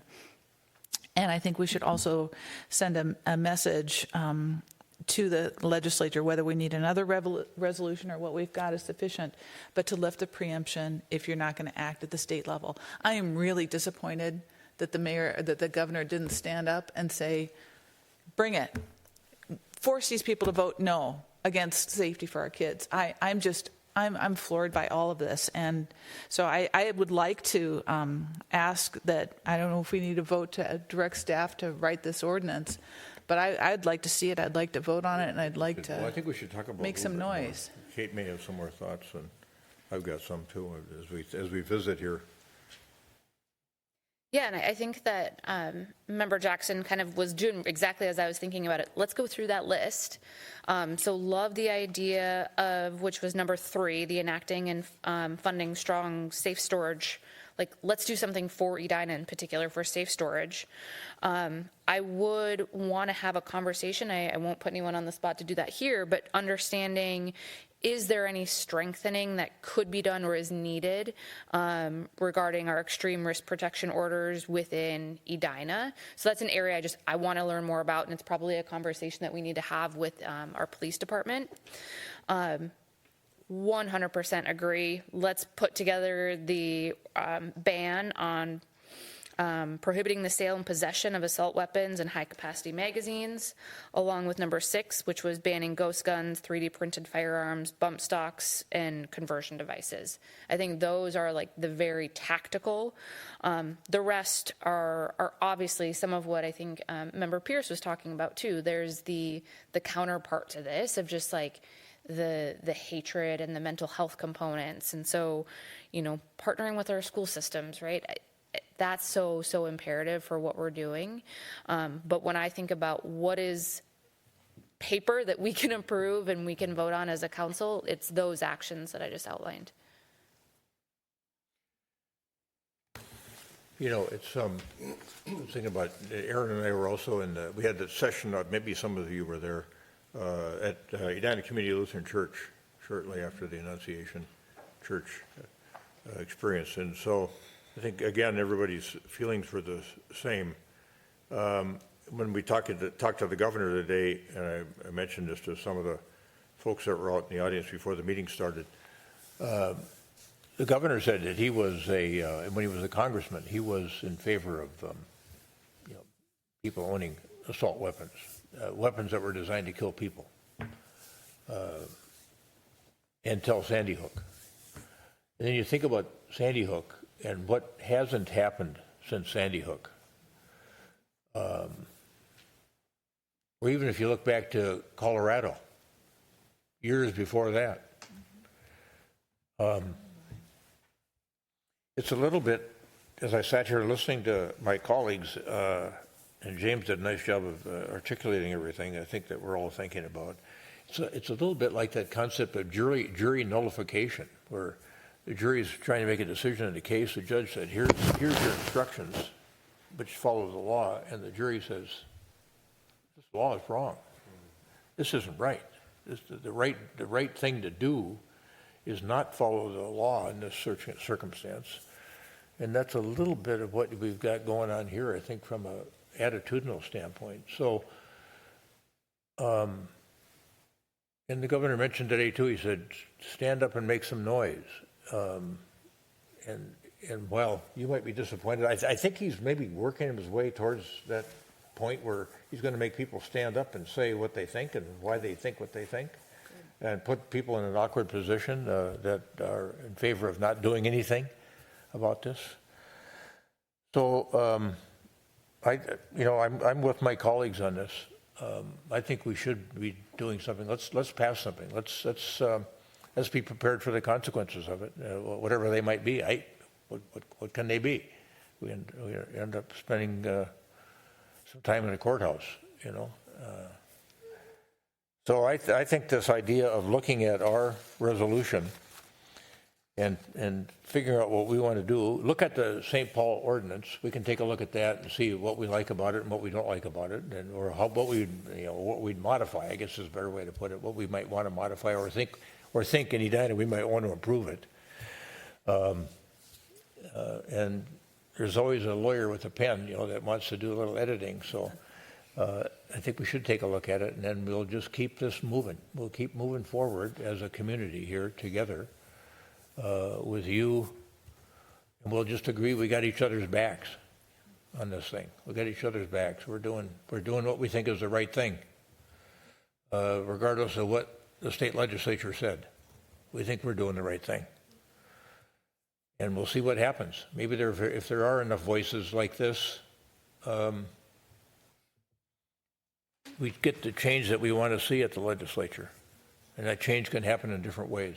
You think back to domestic partner registry, gay marriage, smoking, all of that started with cities.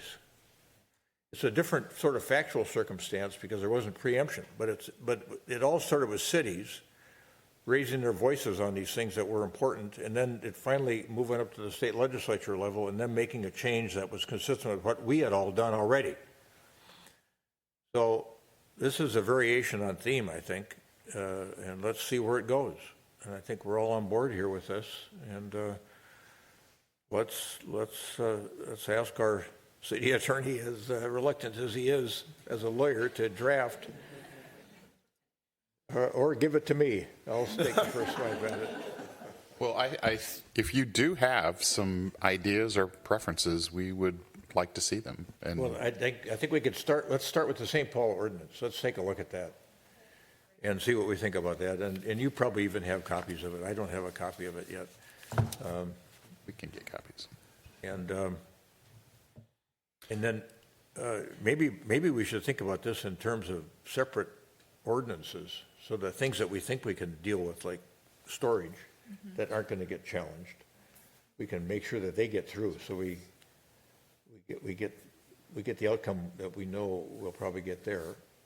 And then with respect to the broader issue of banning assault weapons, the sale of assault weapons in our community, we can take that one up and look at the St. Paul model and go from there. And maybe by the middle of November, we could have something that we could look at. I don't know what timing. That's 2 meetings away. That's not much time, but. And you'll be gone. I'll be just the first meeting I'll miss. Yeah. But not the middle of November. No. Mayor, just to be clear, I'm not against curbing gun violence. No. Nobody I'm in fully here. in favor of stopping gun violence. These women here will walk you all the way to your car if you're nervous. I'm just trying to do my job to duly I advise know. you of the dangers of passing a law that's preempted under state law. But I'm happy if you direct me to draft an ordinance that tries to curb gun violence. I'm certainly happy to do that. And we have to be cognizant of the position that we're putting our police department, our individual police officers in, especially when we know that it's most likely not an enforceable ordinance. To put them in that position, they have sworn an oath to defend the Constitution and enforce the laws. They have individual licenses that could be impacted. We just need to think about that as we draft whatever we're going to draft here. So when we were talking about it today at the MLC meeting with the governor, he was talking about prospective, not retroactive. You couldn't take somebody's gun away from them. But in terms of forward-looking sales, there would be a ban. Mayor, That might I help still think with it's that might possible help with to. the PD. That might help with the PD. I think it's possible to do the same thing that St. Paul's doing and write something about the effective date stating that it will not be effective until the state preemption is lifted. I don't think that would necessarily save it from challenge. Someone could still try to challenge it even if the state preemption is not lifted, but it would save the police officers from trying to enforce an ordinance that is technically preempted under state law. So I think I understand all of those points. We definitely have to make sure we're protecting our police officers. But if I thought about what measure would say whatever we drafted was successful, it's actually not that we've taken somebody's gun away. It's probably something like we got a letter from the DOJ that says you guys can't do that, right? It's something like along those lines. We get a letter from the state that says you guys can't do those things because of preemption, right? And you're starting the conversation. And so I would be thinking along those terms. And we could actually get there by drafting an ordinance of things that, to your point, things that we know we probably can't enforce and we may get sued. And we could write that ordinance to say, this is going to be, our ordinance goes into effect in 45 days, and here's everything that's in it. We probably would get some kind of letter before that mark that says you guys can't do this, and that starts the conversation. Well, if we can't do it, we think this is important for our community. So then when, Mr. Governor, how are we going to make sure this stuff gets done so that it becomes state law? That's how I would think about it. And I like the way Mayor said, let's do two ordinances. There's one that's things that we can enforce, right? So let's not put those with the ones that we're positive, right, we're going to get our hands slapped for. Get that one done. And I think the other one should just be full of ban this, ban that, ban this, ban that, ban this, ban that. And here's why, right? And our measure is somebody's going to tell us, yeah, you can't do that. You have to, the state has to do it. And our point is the same that Mayor Carter, see, I thought about it that time. And I think it's on the website. It says, all right, you're not doing anything. You need to do something. Unless you do something, here's what we're going to do. That's how I would be thinking about it. It's easier for us to draft something if we're looking through the lens of, well, what could we actually do? It's not going to go far enough, in my opinion. That's one of the reasons I like doing two.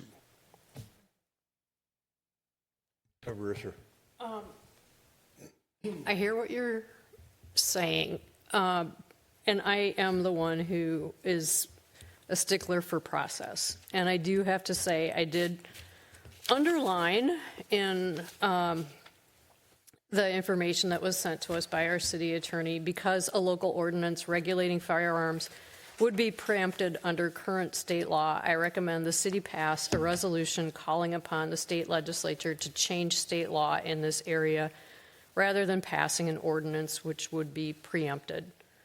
I see the logic of that, and it's hard because, yeah, I want our name on the document. I want to be part of this. At the same time, I want a pragmatic pathway forward, and one that, you know, you can say, oh, nothing's working, so we need to do this and that, and maybe we get sued and all of that. But as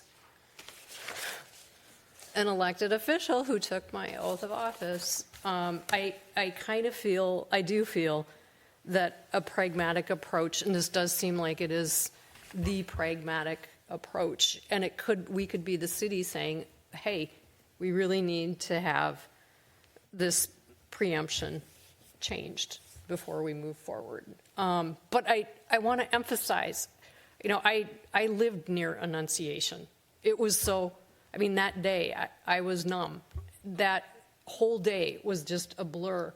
And we need to do something. The question is, what are we going to do and how are we going to move forward? And, you know, I just feel like I need to say that. I also feel like tonight we can't really make a decision. I think we need to think about that. Well, I don't know. That's my opinion. Maybe we do move forward. But know that we have been advocating at the legislature, and we have been working, and we need to approach this in a way so that we can move the needle. And I don't know if we're the city that's saying, you know, let's keep the focus on what the state has to do. But I just have to put that out there. Well, Yeah, thanks, Mayor, thanks. I would just mention it's possible to craft a resolution, you know, that goes through all the same details that you'd put into the ordinance, whether it be, you know, ghost guns, bump stocks, triggers, assault weapons. I mean, you can put anything that you think should be banned, you can put that into a resolution just as easily as an ordinance. You know, so it doesn't have to be just calling the state to lift the statewide ban. It could be calling the state to do any and all of the things that you've discussed tonight in whatever detail you want to cover it. Member Agnew. Yeah. Thank you, and thank you, Member Risser. I do think it's important to ground us in August 27th, which I mean was also the day that my kindergartner started school here in Edina, right? And so as we were celebrating that day, there was also this fear and there was this reminder that today our students have active shooter drills, right? Like that is a reality that I didn't have, right, as a child. And I do want us to be pragmatic, right? Like I want action. I want something that will take hold. But I think what the mayor said is just so accurate with what we have right now. And that's cities need to lead the way. And I don't think it's leading the way in resolutions. That has to be a part of it. But I think that now is the time for us to put our foot down and say, like, this is what is important. And so that's where I want us to have a ordinance that is putting in the stronger safe storage, right? The things that we don't think will be contested. I want us to have an ordinance that is explicitly prohibiting the sale and possession of assault weapons, high capacity magazines, ghost guns, everything that's outlined here. And I think what Member Pierce said of 45 days, whatever is normal for our ordinances that we're putting into place. And then let's also have a resolution calling upon the state legislature to lift their preemption. I think that those three things together are really a tight package that I would feel really proud of. Yeah, you're headed in the same direction I was headed. Because I think we could take our existing resolution and change the resolution provision at the end to just do exactly what you're talking about. Ask the legislature to, do all these things that we're requesting in the resolution. So the three-prong approach.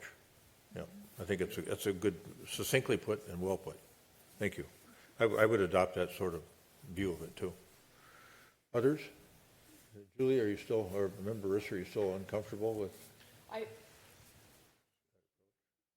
I don't know where I am, but I felt like I needed to say that.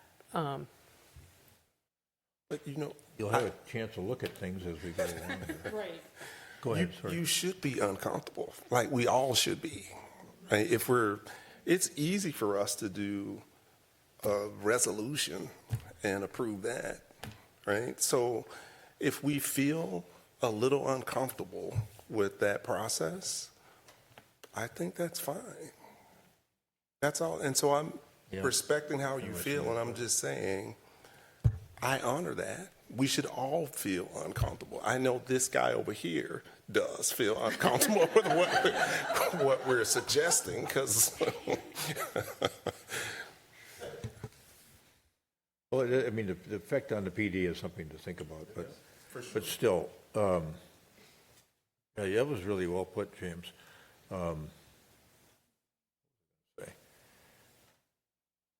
We're a council and a town filled with law-abiding citizens. Yes. And that's why it creates so much discomfort, because we want to be doing the right thing, upholding the law, but we're really in a situation here where we think the law is wrong. You just got it wrong. And we're gonna make some racket about it, and we're gonna tell you we think it's wrong, and we're gonna do something in our town about it. And if you want to slap our hands on it, go ahead, but we still think it's wrong. And you better take this up when you convene the legislature, whenever that is, January, February. We'll be there to tell you we think you're wrong. We'll be there with a bunch of other cities saying you got it all wrong up here. And we'll be there with all of you who will be there too, I know you will, saying you got it wrong. This is our chance to get it right. This is our chance to be a state that leads and doesn't cower, but leads. Doesn't shake their shoulders in resignation and say, well, what are we going to do about it? Since Sandy Hook, that's what people are doing. What are we going to do about it? Because everybody is law-abiding at their core. So let's just stand up and say, this is just flat wrong. That's what we're all saying, I think, is that we're trying to figure out how to express it in different ways. Everybody's done a great job of expressing their thoughts, I think. And you, thanks for being here to reinforce us, I'd say too. So, I think Member Agnew had it right, 3 things to do. Member Jackson. If you have additional ideas, please let us know. Yeah, if you've got some research you've done around the country that you've got access to that would help us craft an ordinance, we'd love to see it. We can do the resolution quickly and get that off to the legislature and the governor. I've got a call with 2 of his staffers tomorrow. I'll tell them what's coming. We're with them on this.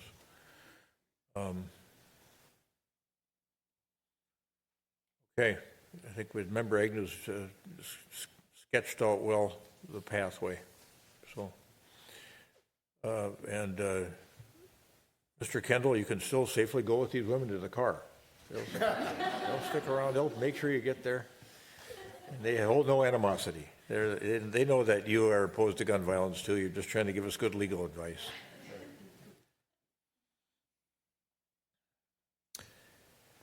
Okay, so that enough to work with there? It is. I think we've got a good understanding of what you're asking us to prepare. We were just looking at our respective calendars. I think we can get this on for your second meeting in November. So it's like November 18th, I believe. We'll use that as sort of our goal to have it ready for you that night. I had a physician friend of mine tell me, I think it was after we had that session over at Edina Community Lutheran Church on gun violence, You said, he did a lot of, he was a professor at the University of Minnesota Medical School and did a lot of work on the mesothelioma problems up in the Iron Range. He said, we don't have any higher incident of mental health problems in this country than they do anywhere else in the world. It's the same all over the world. The data is all the same. We're the only place that kills people, or people with mental health problems are killing people with automatic weapons. Nowhere else does it happen. I just talked to somebody else that was on a trade mission to Ireland, and they said that they were just appalled over there. They said, we haven't lost a child for gun violence for, I don't know, decades, maybe since the... Yeah. Thank you. Okay. We got a plan. Thanks for getting it back in front of us, all of you. And thanks to my fellow council members as well. We're off on a grand adventure together. Yes.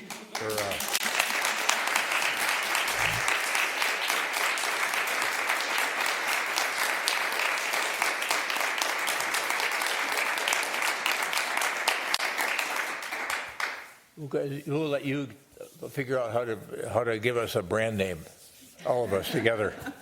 Edina something, I don't know, figure it out. You'll come up with a good one. Okay, we got some other things to talk about. Member Risser, anything else that you want to cover from a council member standpoint? I have received 4 phone calls and a couple emails about our new policy charging for FOIA requests at $44 an hour. So I want to note that is something that is being questioned, and I am concerned about residents who may not have a lot of money in their ability to get access to the information. And I don't know how many FOIA requests we get. One thing that was noted is maybe it would be possible to put more information on our website if there's something that people are frequently requesting information about. And that individual noted the police reports and the fire reports, if that would be something that people didn't have to individually request. Maybe this is a topic we could discuss next meeting. The other thing is that we have another film festival going on. There's the Twin City Film Festival, and you can go to 50th in France. Nat Theater is involved in that as well. It runs through Friday, and it really hasn't been given a lot of attention. But, if you're looking for something to do, that could be a really nice thing to do on a cold, rainy day. And that's all I have. Thank you. Thank you. Member Jackson. Thank you, Mr. Mayor. So I've got a couple of different directions to go here. This afternoon, I was part of a call for the city's climate coalition, and I talked about this in the work session, but I wanted to let people know. We heard from state agencies that regulate data centers or are related to data centers, and they had some really interesting ideas. One is that when people decide that they want to build a data center, it comes very quickly. So I think it'd be interesting to see what all is in, and we're going to continue the conversation to see what the burden is on cities and what cities' reaction should be.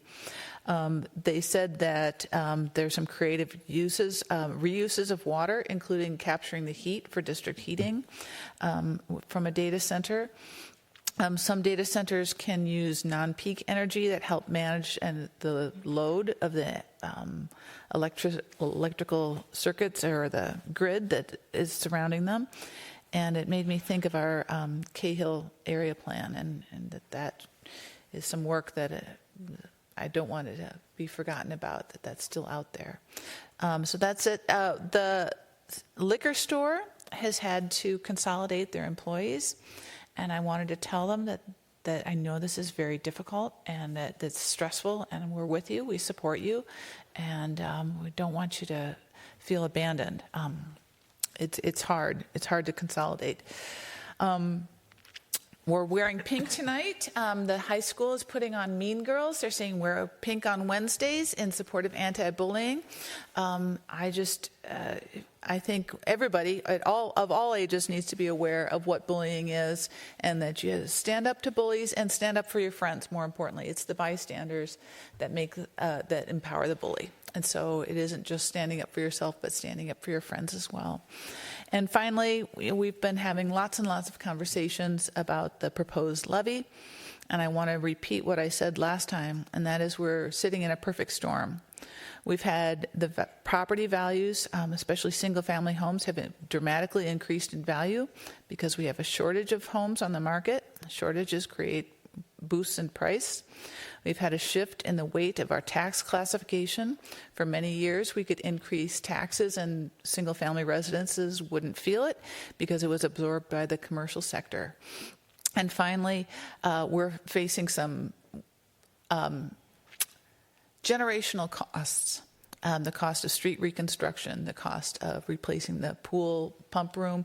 These are things that have reached the end of their useful life, have been maintained very, very well, lived beyond their useful life, and need to be replaced. And we've hired 6 new people in the police department. We are absorbing the 6 firefighters that were hired in 2020, and we're looking at hiring some more, and this all costs money. And it's coming at a time when single-family homeowners are feeling the impact of property taxes much more than they have in the past. So it's a perfect storm. We hear you, and we are taking this all very seriously.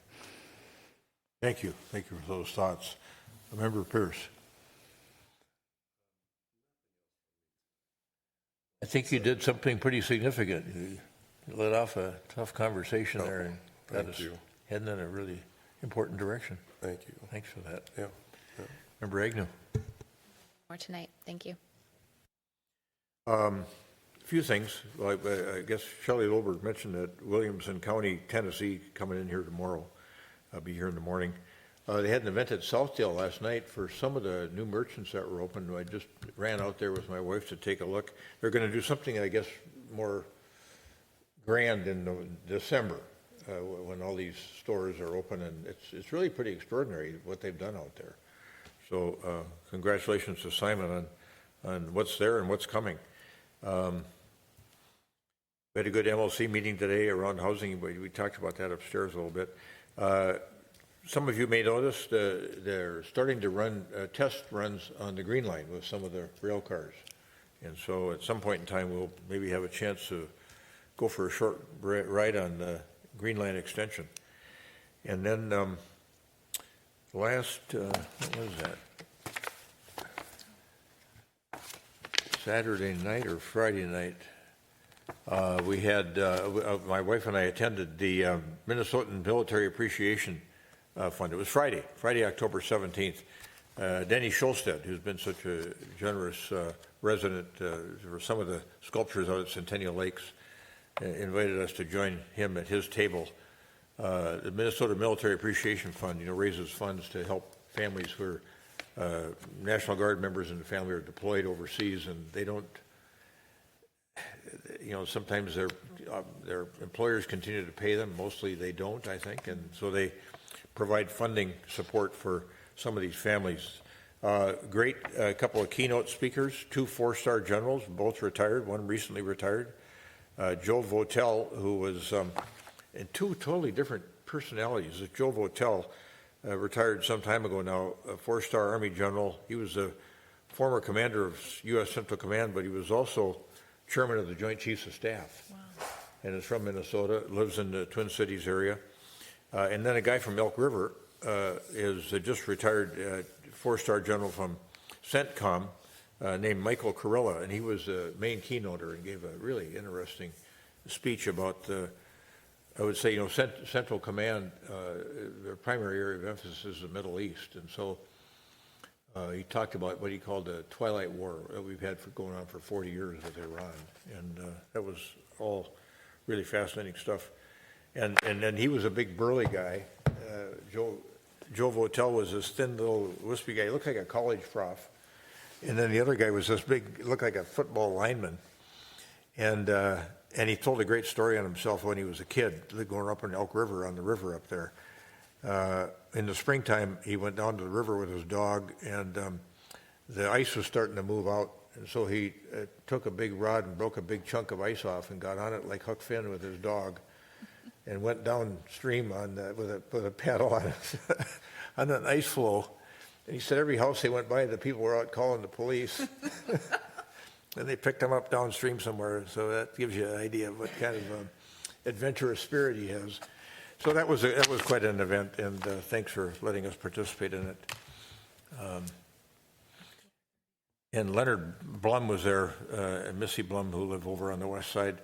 And he had his little, I didn't have my glasses on. I was trying to see what he had on. He had his little blue Special Forces pin on. And I said, Leonard, what is that? He said, oh, it's my Special Forces pin. And he was really humble about that as well. Anyway, and he had a great story about he has a daughter who grew up in Edina, went to Harvard, worked on Wall Street, didn't like it, and now she's in the Navy, and she's in cyber warfare, and she sits on a ship with a assigned group of Army or Navy SEALs, and she controls all their electronics from the ship where they're doing their work on shore, or going toward shore and back and forth. Anyway, some fascinating stuff happening over there at the Minnesota Military Appreciation Fund annual dinner, and a lot of generous people there as well. So that's it for me. Rattled on a little bit too long. And that caused anybody else to think of anything? Member Jackson? October 30th, we have a grand opening of our new fire station number 2 from 4 to 8, I believe. Good observation. Yeah. Don't forget, please come by and see it. Okay, and we'll continue to work on the budget towards making a final budget determination in December. Is there a motion to adjourn? So moved. Second. Got a motion by Member Jackson, second by Member Pierce to adjourn the meeting of the Edina City Council this Wednesday, October 22nd, 2025 at 9:48 p.m. Any further discussion? All those in favor of adjournment say aye. Aye. Opposed? Carried? We stand adjourned.